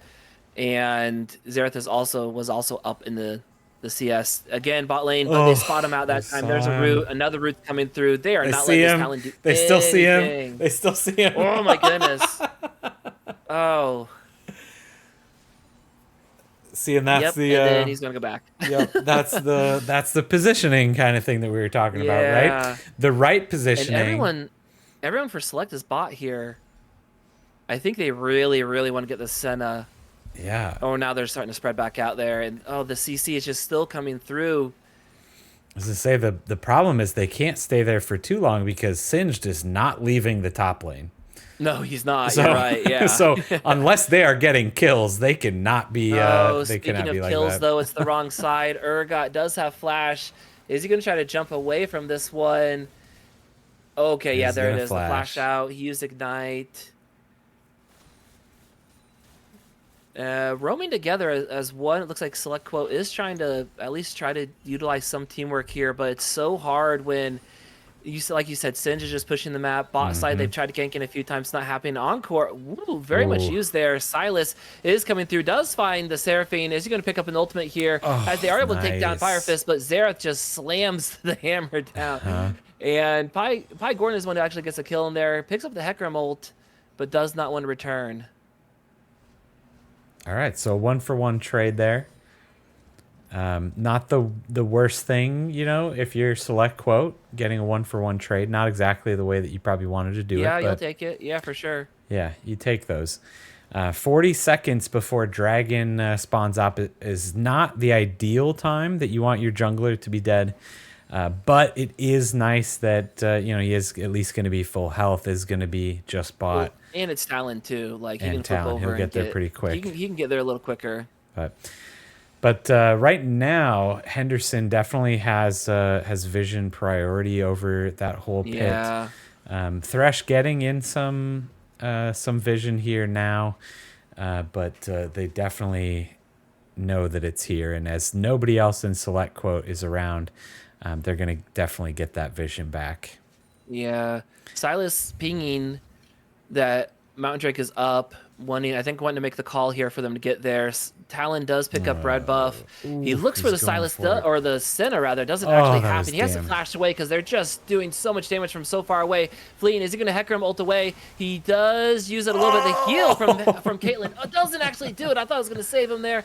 Hecarim is going to get the kill on the Caitlyn backside as Urgot is able to secure the kill onto the Seraphine. He's doing some meaty damage there, but not able to survive the full thing. Talon is just left alone as double kill for Singed, and he's back up on the board with some bounty gold. All right, a 1-for-4 trade is not does not count as a good trade for if you're on the SelectQuote side. I like this, like the fairly straightforward math. 1 for 1. Okay, all right, class. Thank you. I don't know. People say League of Legends is so complicated, but when it comes down to it is just basic math. And right now, basic math-wise, Henderson Engineers is in the lead, almost 10,000 gold lead, 11 kill lead. They have 3 dragons to 1 here just before 25 minutes, and I don't know. So last 2 weeks ago, SelectQuote won their first game in 26 minutes, and they won their second game in 39 minutes. Is SelectQuote going to be able to get this game to go out to 39 minutes? No. I don't know if they want to play the scaling game, unfortunately, because when you're playing against somebody like Senna, who is going to infinitely scale, when you're playing against somebody like Singed, who is just going to get tankier and more annoying as the game goes on, harder to assassinate from your assassins. Although you do have a Caitlyn, I think that has to be said for something. You do still have the assassination power of the Silas and the Talon. Know Talon's there. Yeah, if they know he's there, they saw him walk over. If you can, pick off one of them, if you can pick off the Senna really quick or the Xerath real quick before a team fight, that could be enough, right? Especially when you've got a scaling Caitlyn to back you up and give enough damage to those tanks. So, well, they could if he finds the pick onto Senna or Xerath, like sure, that's a great pick, but what? He's gonna go for the hook there. Doesn't land. Doesn't push out from Urgot topside. So like you can. But he's the one that's picked off this time as he gets rooted up. He ults trying to get away, but he's just stuck in one place because ultimately he tries to jump over. There, tagged with a Q. Oh, he has enough range. That's not funny to wear. There's some. That Xerath damage is unbelievable. If you're mid lane, think about picking up Xerath. Yeah. His recent adjustments have been really fun. So good. And once you get to the point where you have 2 items on Xerath, you are just destroying people. Octoboot takes the kill. 514 for Singe, 6015 for Hecarim, 50 There are so many. So there's 3 of them. 3 of them haven't died yet on Henderson. It's unfortunate. I just literally say that you need to have the Talon pick somebody off, and you need to have Caitlyn come in and clean everything up. And then both of those. Is he going to dodge it all? Nope, doesn't dodge. Nope. There we go. And then both Caitlyn and Talon go down. Unfortunately. Well, and sadly, they're at the point, too, that I think even if Talon would have obviously a double kill for Xerath and maybe even a triple kill here, even if Talon does get a kill, but Ace in the Hole does sneak around. All right, they take down Senna. All right. Ooh, some sneaky play there. Oh, he gets a shot on the Xerath. We get 2 of them go down. All right, but Singe is just going to try to get him here as he just keeps jumping on the wall. There's Seraphine. another hook coming out there. A flay, another kill Oh, for no. Caitlyn. I'm glad I wasn't able to finish my sentence because I was going to be way more negative than what's happening right now. And again, as soon as I start talking about Talon and Caitlyn going down, Yeah. they come back and do what they're supposed to be doing what they need to be doing and if they're going to have any chance in this game. Let's also be honest. That was some real clown fiesta of a dive there. Yeah, absolutely. And Senna took so much damage just from the tower. As Hecarim is trying to do some damage back there, getting some ulting out there. Does have he's not able to get over our throat. Oh, man, not there yet. Well, and then actually, the point I was going to make is actually kind of being shown here. They just picked off two of the people they absolutely had to pick off. Yeah. And got some gold in the right people. But what happens on the map now because of it? Yep. Not like they're able to get push out some waves, but they don't get control of any of the objectives. They're not able to take Baron. They're not able to like push down and get towers.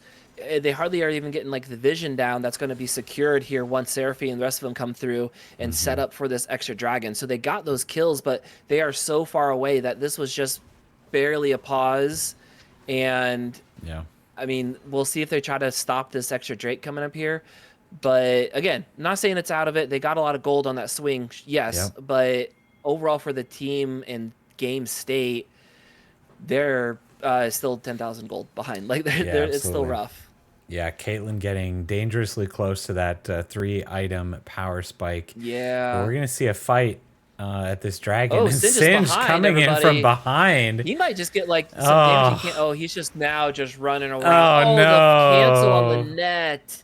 Wow. And now Caitlyn's just out of the fight. Singe is just still trying to find them out there. And Talon is going in there. Ooh, Talon does get it. Nice. But what's going to happen on the backside? Talon does go down. We're going to see another death coming out there. 3 down so far for the Singe side is still just chasing. Quote, Singe just being so annoying. Are they going to find there? They flash over. They are just ready to actually end the game here, I think, because he tries to flay away and secure, but they're just going to keep diving down there. Are they going to stop the back? No, they don't. All right, so now it's just Silas. But a great steal. I mean, again, like they stole it out, but they can just push these waves so fast. Yeah.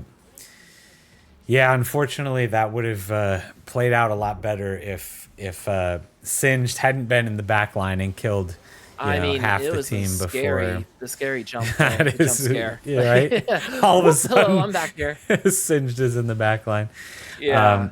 They definitely got the dragon, but it would have been a lot better if they would have had some of their team left alive to see what was going on. Two inhibs. And then keep going. Talon is going to jump over. Yeah, I know you're going to jump over that, bud. He just is going to try, but the stun. And there comes the stun. Ooh, that stun was on point and did so much damage too. And now another stun, some roots coming out there. He does dive away from it, but Caitlyn with the net doesn't get it canceled that time. Ace in the hole just gets picked up. They're not going to be able to really stop. So much damage Encore gets picked up there. We go. Goodbye. Oh, but the whole time Hecarim's just been trying to get that inhibitor. The third doesn't one look like he's gonna get it. Yeah, literally just another auto attacker too, and he would have got it. But he's eyeing Hecarim is eyeing Baron before that inhibitor. I think so. Yeah, I think that might be Thresh the next call. knows that's Thresh what's trying happening. to come in here. Oh, he did not know Hecarim was right there. Caitlyn, you called it out right before that team fight, does pick up the third item. So Caitlyn has the potential. I can't say can, but has potential as, we could get a back stop here for Hecarim. Thresh is somewhat caught out. Are they going to throw the box out, just try to slow everyone down? Hecarim ult is stolen out, and Mufan just goes down. There comes Xerath, who's trying to rain some damage from back behind everyone. Oh, picks off the Silas. He does so much damage to Caitlyn. Everything, too. His ultimate does so much damage. 564 per missile. And Urgot's just out of place. And you have, what, 6 of them at this point? Like, it's crazy. Yeah, Silas used everything to get out of there, too, other than the Hecarim ultimate that he stole. He used Flash, he used Proto Belt, everything, and could not get away from the Xerath ult. So that Baron is going to go to Henderson Engineers here just after 32 minutes. And they are looking to end this game before that 39 minutes and make the second game in week 6 go a little bit quicker than the game in week 4. Oh, Talon being somewhat caught out here. Now very much caught out here. Oh, can't get away because it gets flung back, but we'll just keep jumping over. Senna with the pickoff. No! Whoa. Senna playing 3 seconds in the future, knowing Talon was going to be there. Right? A message with that one. Oh, man. And Senna is just going to pick the Caitlyn, throw her back. Gone. Yeah. Octoboot continue just running through. And without your Caitlyn, there's not much that you can do, unfortunately. Not much, yeah. Especially when they're doing damage from so far away. As we see the Encore come through, it gets charmed up there. Thresh just can't do anything. It just stuck there. You mentioned before, Shen just tanked up all that damage from the towers, as we're going to see that game 2. Henderson. Henderson Engineers takes game 2 in the first week of playoffs for the Kansas City Corporate Esports Cup, brought to you by Dick Ray Plumbing, Heating, and Cooling. What an exciting 2 games. Yeah. Henderson Engineers definitely had the edge. Definitely felt like they were in control for the majority of both of those games. Again, I think the good thing is they really played some interesting comps, which I think played into what the wins here tonight. Right, I think they picked some interesting comps that SelectQuote just didn't know what to do with, and they just were able to come out ahead. At this point, I think the second game SelectQuote made some good adjustments, but it just again was not something that they could deal with. Yeah, they didn't get behind, level 2 or 3, and then just stay behind the whole game. They, made some good fights and slowly got behind. It's just slow. Like as the game went on, slowly got behind, instead of just some dynamic plays in the beginning, and then now we're just, it's over from there. All right. So with that, I was just going to look. Okay, it doesn't look like any games have been reported from the other match yet. But with that, SelectQuote will move down to the lower losers bracket to play their next game on July 2nd, and Henderson Engineers will move up to play next week against Burns and Mac, EPC, or Feed, the second seed of the playoffs here so far. So we'll see if any of these games from I actually just got on. I grabbed the code and I jumped in. Okay. Good call. I didn't even think about that. Nice. They were like in lobby, and I jumped in. Someone typed R, and I was like, "Oh, we can catch your game." All right, it's game 2. Someone threw in a draft. Oh, they're using Drafter lol. Continue spectator. Okay. All right. I'm in. Oh, nice. It also shows the champs that were used from before. I don't have that link, so if you could send that to me, that'd be... Oh, okay. Oh, there it is. Yeah, okay, there we go. Oh, and it shows game 2 and game 1. Oh, that's interesting. Oh, and we go back to game 1 and we can see who they picked. Oh, okay. This is a nice one. There's some pretty pictures and UI on this one. Okay. All right. So who is this one again? This is Wellsky versus Honeywell Arcane Alphas. Oh, it doesn't even say it on there. Oh, it does say it on there too. My goodness. Are we good on streaming? Are you good? You might be able to do some of the streaming like labels and stuff during our spectator. Oh yeah. Yeah. If delay. you wanna spectate it here, I'm gonna have to. Yeah, I'll change things once we get in. All right. Looks. Have they drafted yet? So this is what I've got up on screen right now. They are starting game 2 draft. Okay. Starting game 2 draft. So do we know who won the first game? Yeah. No. So it looks like so this is the comp that was game 1. I know what we can do. I'm gonna go match history. Oh wow, it's just taking forever. So, Arkham Slayer. I'm looking at AMF J35 12 tributes to Laylock, which is That is Honeywell Arcane Alpha's team. yes, they won. Alpha, yeah, Honeywell Okay. Alpha's won game 1. 7 towers. They had 3 dragon, 3 to 2, 1 rift. Looks they had 1 inhibitor. It looks like it was a I don't know. I'm trying to think here. 12 tribute was 10 and 4, so did pretty great. It kind of looks like it was just like a straightforward win from what I'm seeing. The game was 30 minutes. Okay. But in that game, it was Senna, Caitlyn, Olaf, Anivia, and Amumu played for Arcane, and then Wellsky had chosen Jinx, Lulu, Rammus, Garen, and LeBlanc mid. So those are all gone. As we see, I'm trying to see if we can see the ban. Ooh, we can even see the bans from last game. So far, we are exactly the same as bans last game. Zhenjiao and Nasus banned out. Jax, which I think Jax is a good ban as well. Wow, I said that really weird. Jax is banned out, and Hui, because Jax also got a recent buff too. But this time, instead of Nocturne being banned out, it is Jarvan. And then Shyvana is also the same 3rd ban as last time. All right. I'm going to try to get these team names updated here real quick. All right.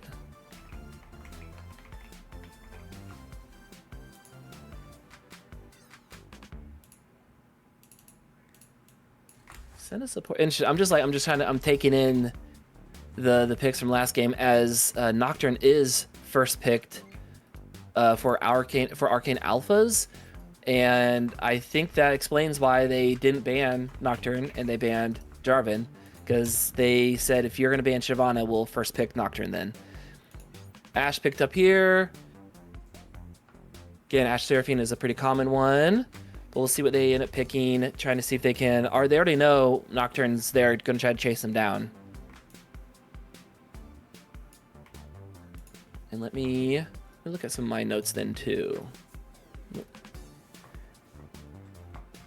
right. Outside his ninja-like skills. Vladimir pickup on the side of Wellsky. Ooh, Vladdy. Vlad, I feel like I've seen some success with. Like just in like some higher solo queue, like there's just some nastiness you can do. So if there's Absolutely. already some different plays coming out here, Malzahar being picked up, which man, we didn't see any Malzahars before, and we saw it in the earlier games, and now we're gonna see Malzahar again too. Yeah. See Malzahar again.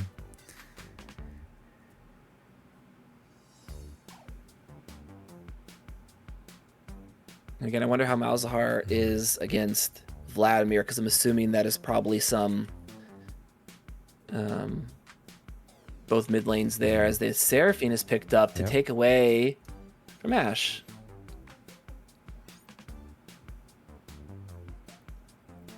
All right, I guess I can exit out of that. So we got some interesting comps developing here already, I feel. Yeah.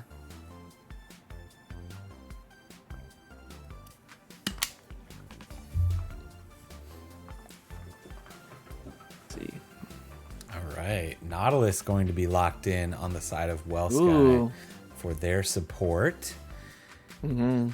Getting really tanky already on the side of Wellsky.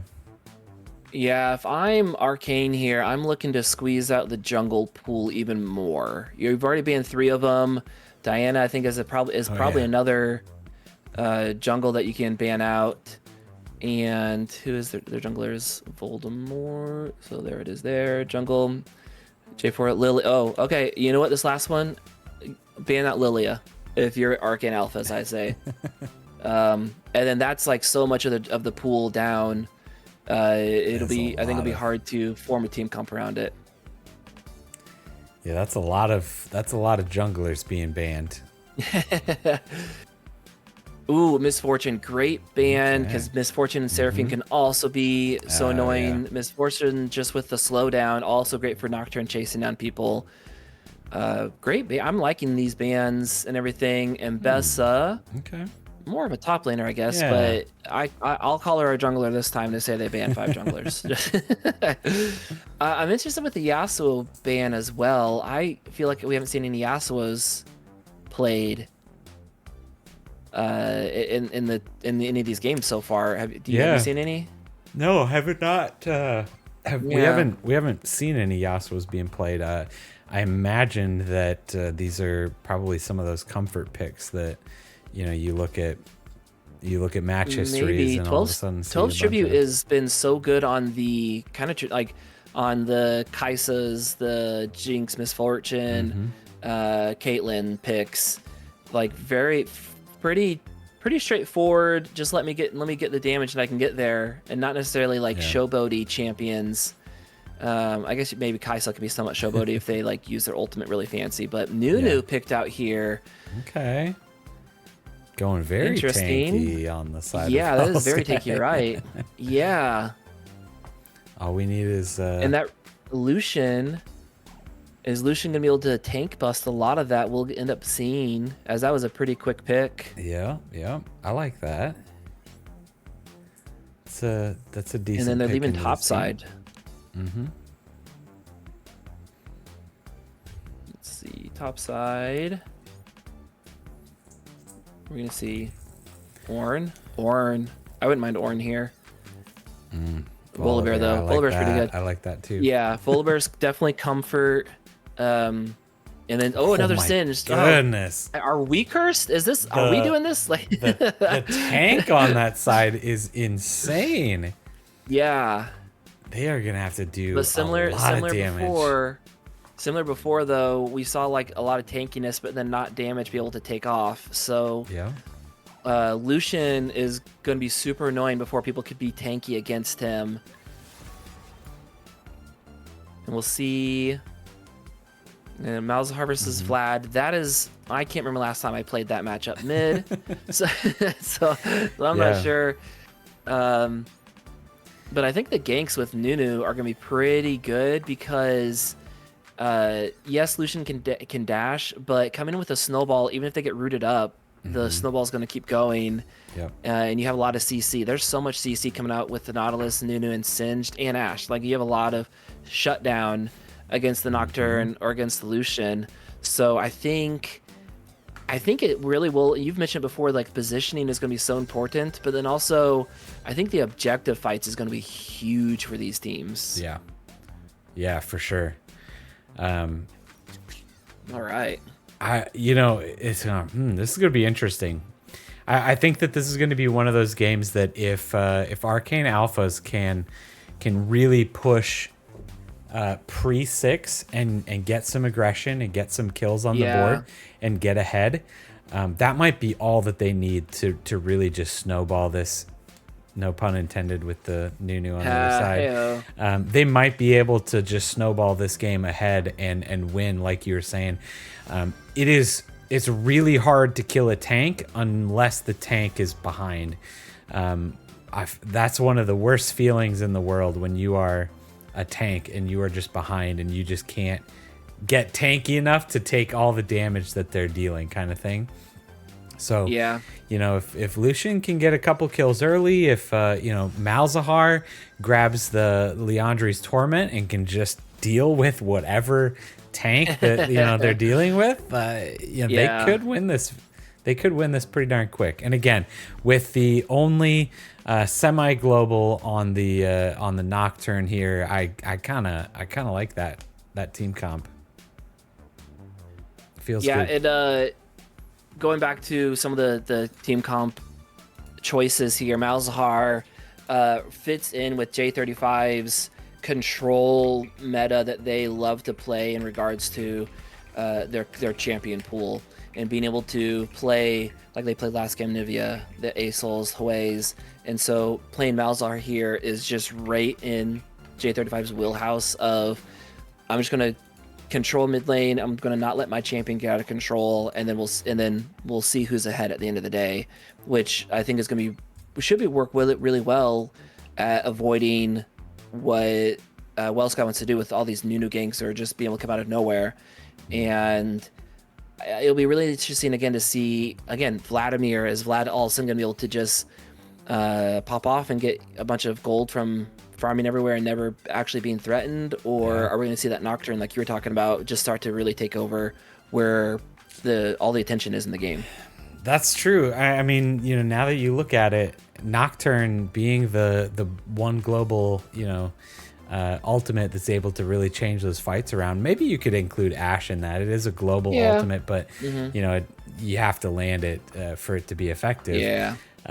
But yeah, when you look at then Nocturne again, unless there are some really low health candidates here, you probably don't want to ult in again unless you're changing the team fight directive from a 2v2 to a 3v2, and all of a sudden that becomes a little bit better. But you're not going to be going in and to your advantage.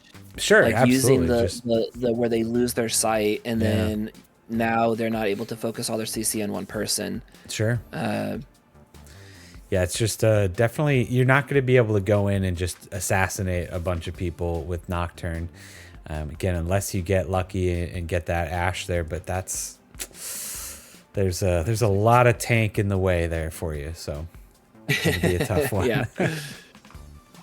Something else I want to point out too is I'm not sure on Sky, and I'm not sure on like everyone, but from my notes, the Honeywell Arcane Alphas, this group of 5 have played so many of their games together. Okay.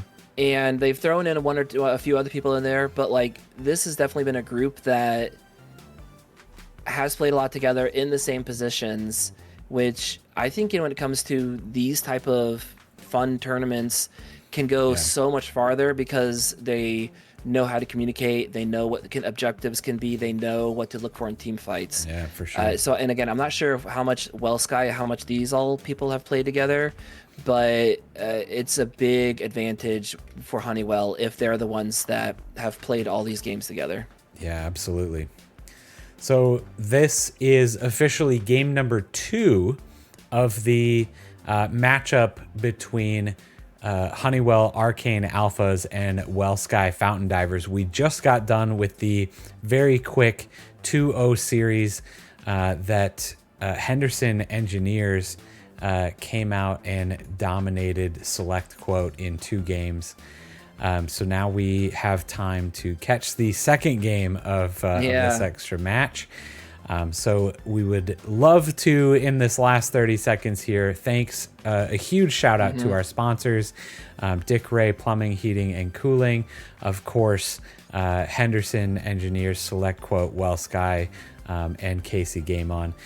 Big shout out to everybody. Please go and support those companies where you can. And one of the absolute best ways to support Casey Game On is to drop that Prime subscription if you have it.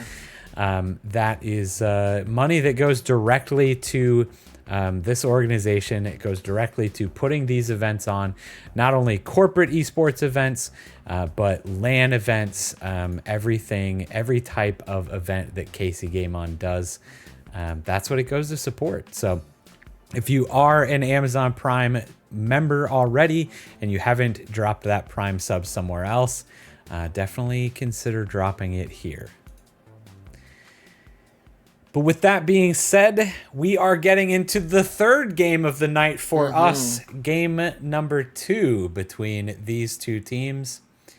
And I think I've got the scoreboard correct already.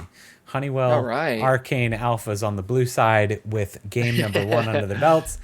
Sky Fountain Divers on the red side, looking to equalize the series so they don't have to go down to the losers bracket as well. And then who wins this will play the winner of last game. Is that how this is set up? So the winner or the loser of the 2 losers today each go down to their own game for next week, or for 2 weeks from now. They'll be playing the losers from next week's games. Okay. So next week we're watching another set of winners bracket games. The losers of those games go down to the losers bracket to play against these two teams. So I'll go over this at the end as well once we get I forgot how complicated it was, and I was hoping to be like, whoa, we just cast the other game, so this is how easy it's going. It's like, oh yeah, that's right. There's like a little more shenanigans. Yeah, in between those. Once I, I'll get the bracket up and show you on screen, and it's a little bit easier to. Oh no. To see. Oh, did you get an error? Lose it again? Yep, sure did. Good right. thing is it makes me feel better that you also got it. Yeah, right. Every time it's been going and working well the next time this happens. So. Yeah.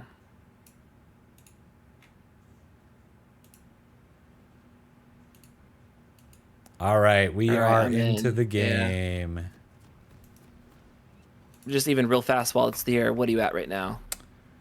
I am at 11, 12, 13, 14. Oh my goodness, it is like right on point. Nice.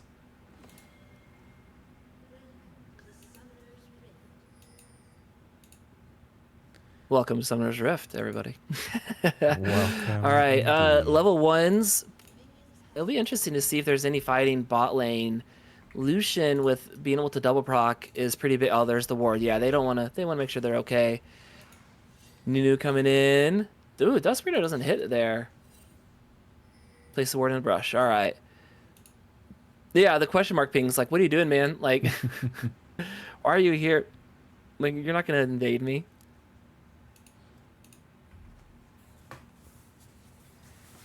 Right. Oh, there we go. Vladimir also already jumping out there and stealing some life.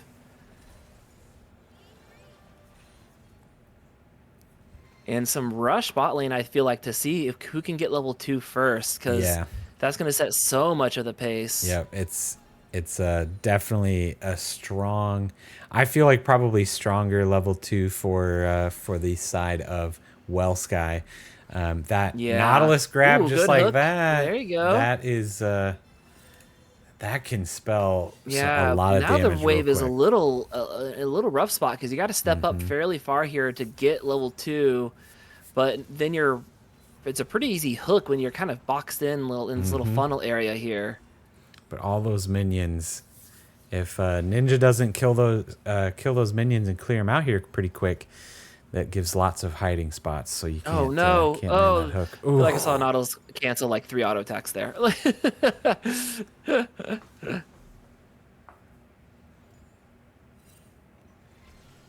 Ooh, all right, some sneaking up there. Question mark ping on bot side, trying to warn of maybe a gank from Nunu coming from below, but Nunu's on top side. There's no the early ganks from Nunu. Level 2. Oh. 12's putting the damage for put back though was a lot. That's crazy.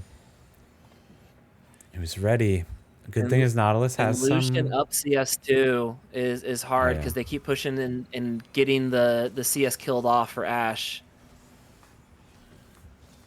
I feel like if he hooks in, well, maybe he's okay now. Oh, there's the root. Some damage come back out. No follow up, but Vlad just keeps pushing in the Malzahar. Yeah, we're seeing CS just as well. Some serious aggression here from every lane. Jeez, so much damage. Sin just taking some damage, so it's I'm excited once to see these fights online. Some pings down onto Scuttle. Nunu saying, "Hey, I know he's there." He's picking that up right now, but Nunu is not as fast. Oh, and they see him. That was such a nice ward. Ooh. Give that person, give Volibear a big high five, because that was well thought out and well planned to make sure that they would know if they're safe over there on that Scuttle. Ooh, Singe getting a little bit on the wrong side. Has to flash. Yeah. Yikes. I knew Volibear did decent into Singe, like the shielding and being able to like run away fast and everything, but that double the double Scuttle, that is rough to see when you're Nunu, especially when you want to be the one who's getting places first. A gank mid is not going to happen because the ward spotted him out. So they're a step ahead right now. Alphas are doing a great job being a step ahead, especially on this Nunu. Yeah, it's those wards really just spotting this Nunu out every step of the way. They're just ready for it. Nunu can't do anything because they put the wards in just the right spots there. That's a really good job by them. Yeah, and it's really helping 12's tribute on Lucian just continue to have control of the CS lead. I mean, now they're coming back. They're with the Sheen. They're ready. I feel like they can contest Dragon fairly well if they'd want to. Yeah, Nunu was already pinging Dragon, which is going to be up in just over 10 seconds here. But yeah, they don't have any vision yet, and Honeywell. Oh, Singe just proxy. He says, "Man, I'm not. This Thunder Bear isn't worth it." As he's 6 though, so Singe could ult and get out of there if it's dangerous enough. There's some collapse coming on. Singe, you got spotted once. You got to run after that, man. Nocturne's 5. Oh, they saw him. And Malzahar's 5, so there's no real way to lock him down except if he tries to ghost. And he's gonna try to pop him run away. There's Volibear jumping through. Damage coming in, and he gets just chopped up. He actually didn't pop his ultimate. I thought he was going to try to survive. There was the sacrifice to let them start Drake. Oh, the hook actually does catch out the Seraphine. Some damage coming through. Ash is stepping up. No, a lot of damage. So There's the Ignite coming low. through the flash away. I think he's still low because he flashed forward. Double flash forward. Slilex actually ends up getting a kill. Nocturne trying to follow, get the Nunu on the backside of this. Some slowdown from Vladimir trying to yield the kill, but AMF Cerberus does take out the Nunu. There, he gets locked down. The gaze is not going to let him go. Now the tides have turned. How low is Ash on the backside? Sorry, Ash, we had a lot of other things to pay attention to. Yeah, so much damage coming out from Honeywell there. That was just rough on all fronts. Unfortunately, Tlaylock on the Seraphine ended up getting the kill on but they did get the kill nonetheless. Ooh, topside though. The shield is gonna help out a lot, but don't chase the poison. Don't do it. I know he wanted to so badly. He so badly wanted to get in there. Looking for any way to chase that Singe he could. Yeah. Nautilus is trying to be a little annoying there, but he has nothing else to help out. All right, Volibear staying, trying to get the last bit of CES here. Nunu coming around in that top lane though, so if Volibear sticks around too long, do it. He's the ground to make sure he can't get away. But he's gonna use. I think if he went on the bot side of the tower. You have enough space there to hook around and Tokyo drift it around the tower. If you come down and around, I think when you come from that top spot, it's harder to lock down where the person can only go. Because if you went underneath the tower, then Volibear has to run up and Singe can then just give a quick little flip. But a good try. Still trying to make plays happen. You didn't lose anything out of it. Yeah. I mean, you lost some time. They know where he's at. Nocturne feels comfortable farming out here on the bot side as Nocturne is 6. So I wonder if we'll see... they're getting pushed in too much now. I was going to say, we could see a lot of just ults blown bot side. Yeah. Lucian, Seraphine ready for this level 6 fight. Getting their wards out so that they can see the Nunu coming in here shortly. Good damage. Good little poke out there. Lucian, a little bit. Oh, the hook from long range away does lock up the Seraphine. There it is. It hits everybody on the backside. Great job from the Encore coming in. That just turns the tide. Lucian going right in their face. The barrier's helping out. Nunu is now in trouble as he's trying to gun down Dizzy back. He hits one going right parallel to him there. Culling him down. Wow, what a beautiful Seraphine ult that hits everybody. Yeah. Just ruined Wellsky's plan completely. just destroyed whatever plan they had there. You better believe if we were fancy enough to do replays and then come back in live appropriately and not be like desynced, that would 100% be replayed with a Right? really cool angle Oh, and everything behind absolutely. it, as some good double teaming there on top side. The fling back, Oh, Volibear's Volibear just just stuck. going He for it, tries to yeah. jump on Nunu and then gets stuck because Nunu was already just throwing a bunch of the snowballs at him. So good trade back. Finally gets Wellsky on the board. Kill does go over to Nunu, so at least they got something. Yeah. Got something, and Singe, who has already been ahead, is going to be a nuisance Yeah. because there's not going to be a whole lot of hard CC as long as he doesn't get rooted up by Seraphine, and so Singe can be able to run around Yeah. freely fairly well if if the communication's there. Absolutely, especially because I think Singed is going to be one of those key players in this matchup. He doesn't have teleport, so it's not as easy for him to just sit in Yeah. top lane like we saw in the last match and still show up behind you while before Dragon. It's going to be a little bit harder to do that, Mm-hmm. but he's still going to be a major player because he's going to do a lot of damage come late game. Ooh, Oh, speaking Colin of a lot again of in the backside of damage, Nautilus. He's trying though. to get away from it, and it does not take him out. He was down to 35 Oh, HP. They're still trying to kind of poke him out there. Is Nunu? No, Nunu's going to just take off blue buff. He knows that he can't really help out on the backside. I would have loved to see Wellsky utilize the timers on, oh as the encore. no. Pixel, both of them, the flash away. Are they going to continue Oh through? Yo, the no, actual does come through. Nautilus. He's knocked up there. Nunu is going to he's going to pick off one of them, right? Yeah, he hits a hit there. Here Ooh, comes flash but the coming flash is out there, out. not able to hit him with any of the snowballs, and they're just trying to Oh, run away. they're The so flash forward, no low. communication. There's Nocturne. He comes Oh, flying. there's He the was ready for it. Takes Nocturne. him out underneath the tower. Oh, Wow. Wow, what a team fight right there. That was crazy. yeah. What I was gonna say, like, I would have loved to see the communication because Lucian and Seraphine, their flashes were down from the fight around Dragon, and all the while that they had the Ashe ult and the depth charge from Nautilus, which is just so much CC, especially when you can't flash away. But then they waited. Lucian was able to use flash in that last team fight successfully, and then also just the flash over. Sometimes you want to make the play to turn it around, and then Yep. everyone dies. And then everyone dies. Ooh, fancy things. 3-0 and 4 for both Lucian and Wow. Seraphine. That's Look at them. They are an just so in interesting sync. scoreline. 12 tribute to Laylock, just like, man, I won't get a kill until you get a kill, you know? Like, they're going to Right. be, we're going to see if they actually follow through with that. All right, we're seeing some convergence onto Dragon here, some trading of vision, and both junglers here in this bottom side. But what is going to happen first other than just Seraphine trying to be a menace? Yeah, just a menace there. Oh my goodness. Ooh. Half health to Vladimir. Oh, wow. That was a lot of Yeah. damage coming out from Seraphine. I mean, it's nice that- he can pick up on that pretty quick. Oh, the ward. Yeah. Yep.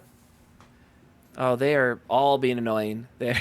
Yeah. All That the nuisances might be enough instances. enough damage that that Honeywell's just gonna get that dragon for free. I don't think that I think Wellsky it's is the right even call gonna from contend it. Yeah. Wise. Yeah, I think it was the right call. Instead of hovering and then never Yeah. pulling the trigger and still losing dragon, let's run around, pick up farm, kind of reset a little bit, and not make a bad situation worse. Yeah, Ooh, ping on absolutely. top side. Oh yeah, Nunu's getting up there fast. Jaywalker, he has the potion, he has Insanity potion, he has the ultimate. I feel like he's doing a good job baiting here because here comes Nunu coming in with a snowball. There is no no, flash, but just can't missed drift it it. around. He might be able to get the stun here. Oh, the root into the flip. Oh my goodness, Tried all the to ult damage coming out out. there. Singe is just running so Yep. far ahead of just making sure you can't get Oh, away. and then There's the the flip flip. over. You might as well Ooh. take the minions He's now, buddy. getting Make sure you get Nunu's some there. getting But low Nocturne though. is going bot side now. I'm going to flip on down there to see what's going on. Lucian barely survives. Colleen's back into everybody. Nocturne gets the kill onto Ashe, and now it's just a matter of time. The Ignite is not needed, but uses it anyway. And he's going to survive, yeah. Oh, the Ignite I was talking about was one on Nautilus, but Nautilus almost was able to successfully turn that around. The top lane was not successful either. And Oh the my flip gosh, over. Volibear gets the extended double kill. He got the kill onto wow. Nunu, and Singe stuck around long enough. No. That Volibear. The flash forward. We're not able to secure the kill on the backside. Yeah. Great job from Vlad. Just kind of, I don't know, pushing it, making sure that there's no way that they can be able to get any control of the map. The Hemo Plague doing that extra damage amplified off the damage you do. I'm trying to remember some of the comps back in the day with Vladimir. I feel like Karthus was pretty good with Vladimir. Vladimir could like flash ult to get like 3 of them, and then you Karthus ult on top of it, and so that's like all amplified. I don't know. Oh yeah. Vladimir used to be played a lot more. I feel like he's definitely in a state of like, well, we can't really. Oh, she stole like all those. Wow. Yep. He's definitely in a state of like, we can't buff him up too much because then he'll just be everywhere. Yep. He's either gonna 1v9 or he's not going to be played at all, I think. Yeah.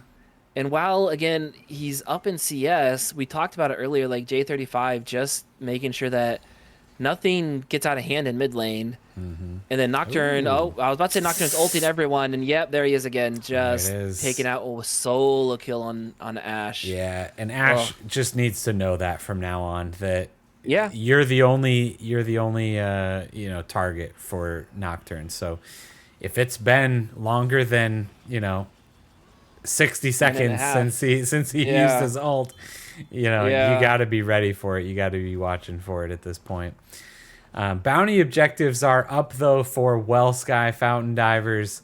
Honeywell has very much taken this game into possession. 8k gold up, 16-1 in kills, and just feeling very confident about this game right now.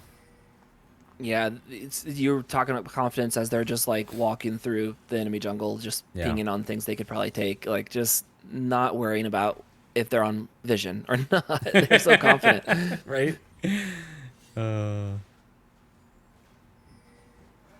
Yep, Nunu heading bot lane, and oh my goodness, Lucian is 4-0-6 and Seraphine is 4-0-6. No way. That's crazy. I don't think I've ever seen that. I don't think that either. Yeah, that's pretty funny. Like, especially from your support too.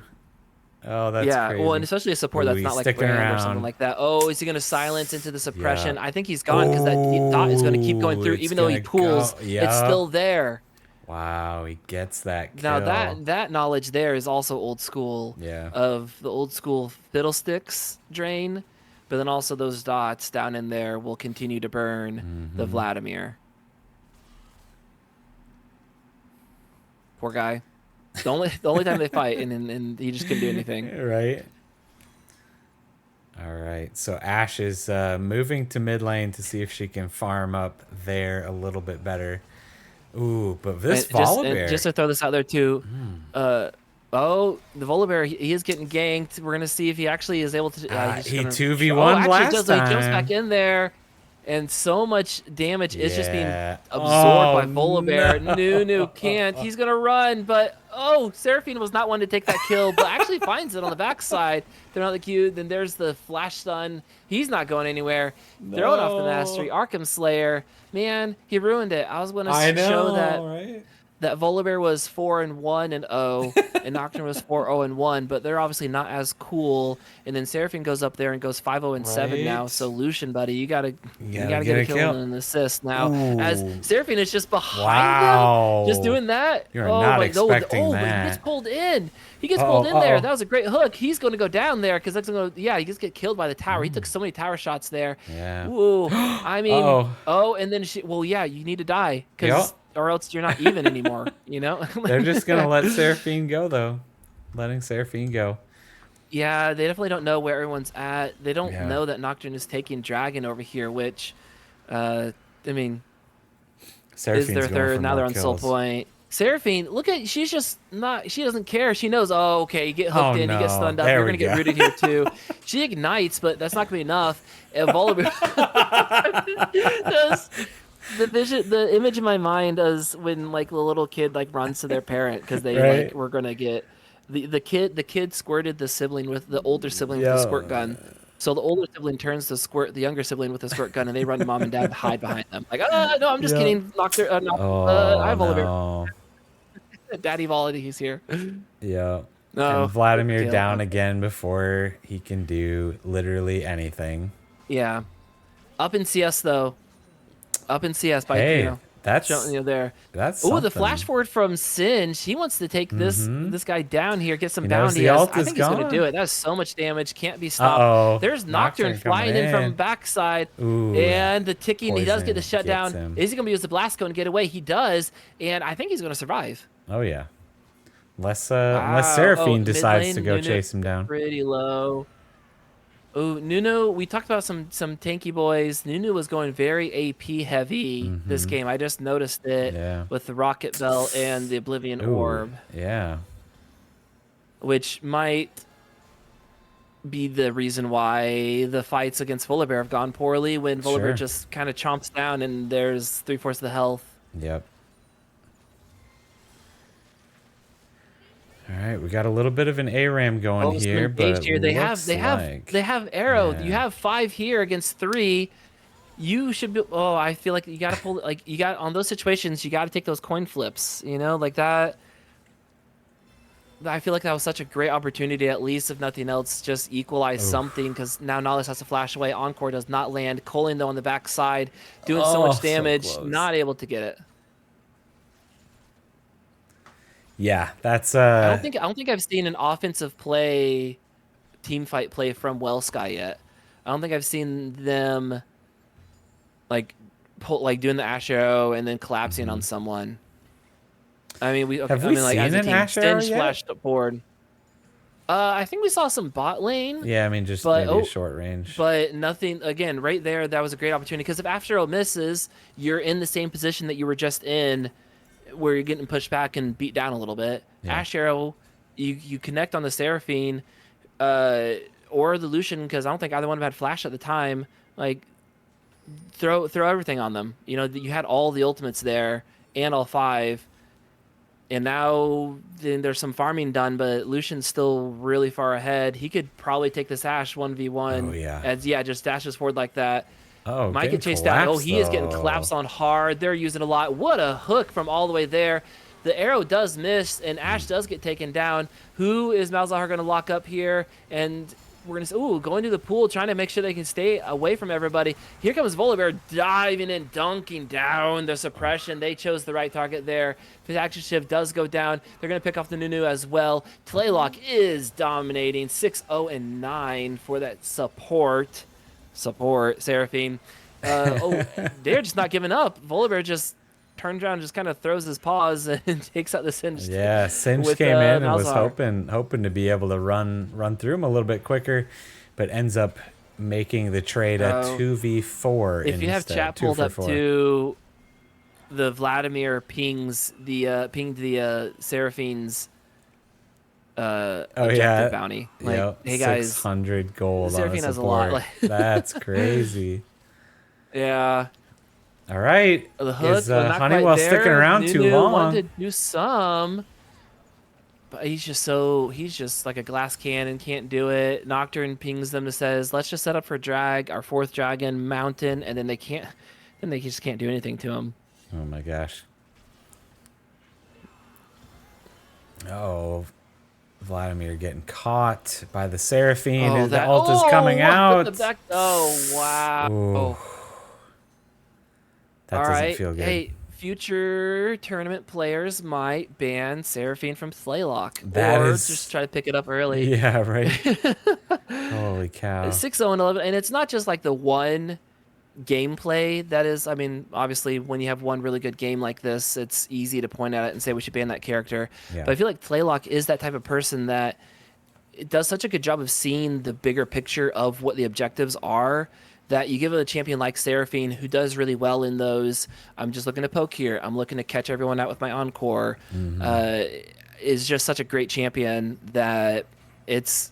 I think maybe if you go into it with some strategy, it's okay. But man, that was really pretty, and just it's so fun to see teamwork like that come out of I'm chasing this person down, and I can hit him from over the wall as there's the soul. Yeah.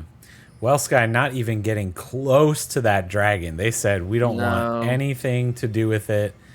Nunu on the complete opposite side of the map. Singe is trying here. We're going to see an Ash arrow. Yes, it does hit the Seraphine. She's going to go down. They want her gone.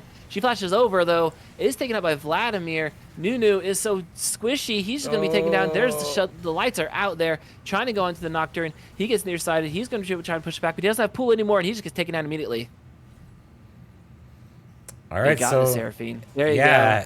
They did get the Seraphine onto the Vladimir, so that is quite a bit of extra shutdown gold.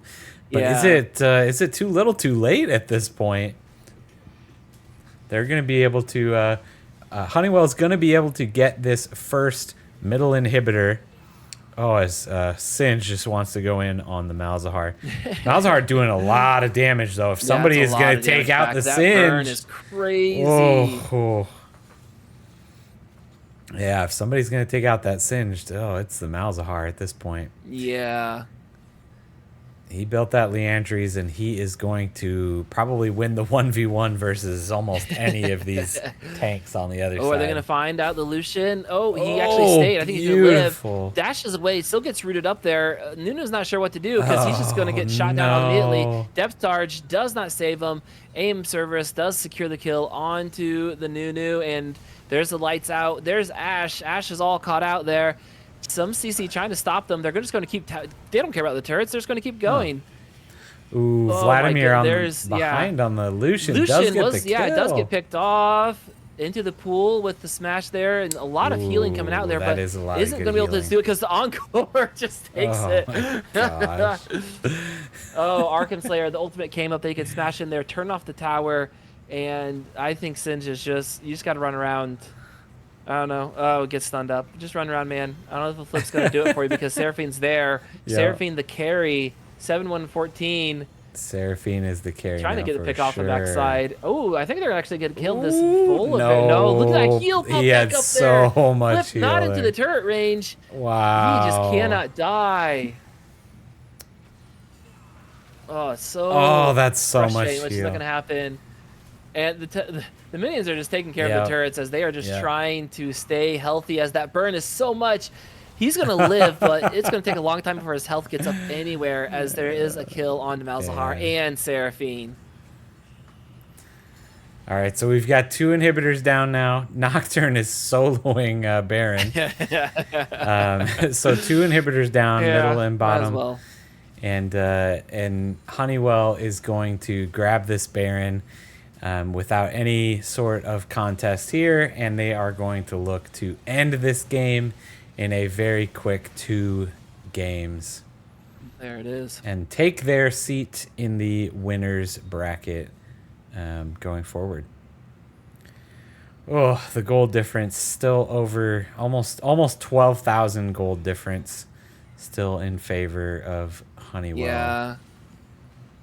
And then when you have that mountain soul that can really is going to help you survive against any quick pick-off, just long enough for your team to come and help, long enough for the Nocturne to ult in, long enough for the Seraphine to kill everybody. Then it's so hard to come back from it. Yeah. I mean, maybe you can try. I mean, maybe one of your best shots here, though, is to try to keep track of Elder Drake coming up and going for that. I mean, what do you have to lose at this point? A couple minutes, you got if you get Elder Drake, you can pop off and kill them. Yeah. But you also could just get picked off and everything thrown at you, and now there's no chance. Luckily, they did have to expend 2 ultimates, 2 very big ultimates for that to happen, but that's. Yeah, it's just all gonna go down here. Here it goes. Be on the back line. You see Nocturne with the kill. Malzahar with the kill. I feel like Lucian is gonna get a kill here too. Yes, he does. Yeah, they're spreading the love around as they're going to take out this Elder tower. Dragon. The TP coming in from Singed. And he finishes it out and runs so fast. That's hilarious.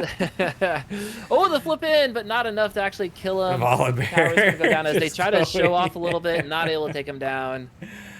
And 28.5 minutes. Honeywell Arcane Alphas is going to secure their win for week 1 of the playoffs of the Kansas City Corporate Esports Cup against WellSky Fountain Divers. Yeah. So we had 2 pretty quick 2-0s this week. Yeah. And, sometimes that happens. But I did want to bring up the bracket that we talked about, that we were talking about before the game. The visual. The visual here. So we do have, we had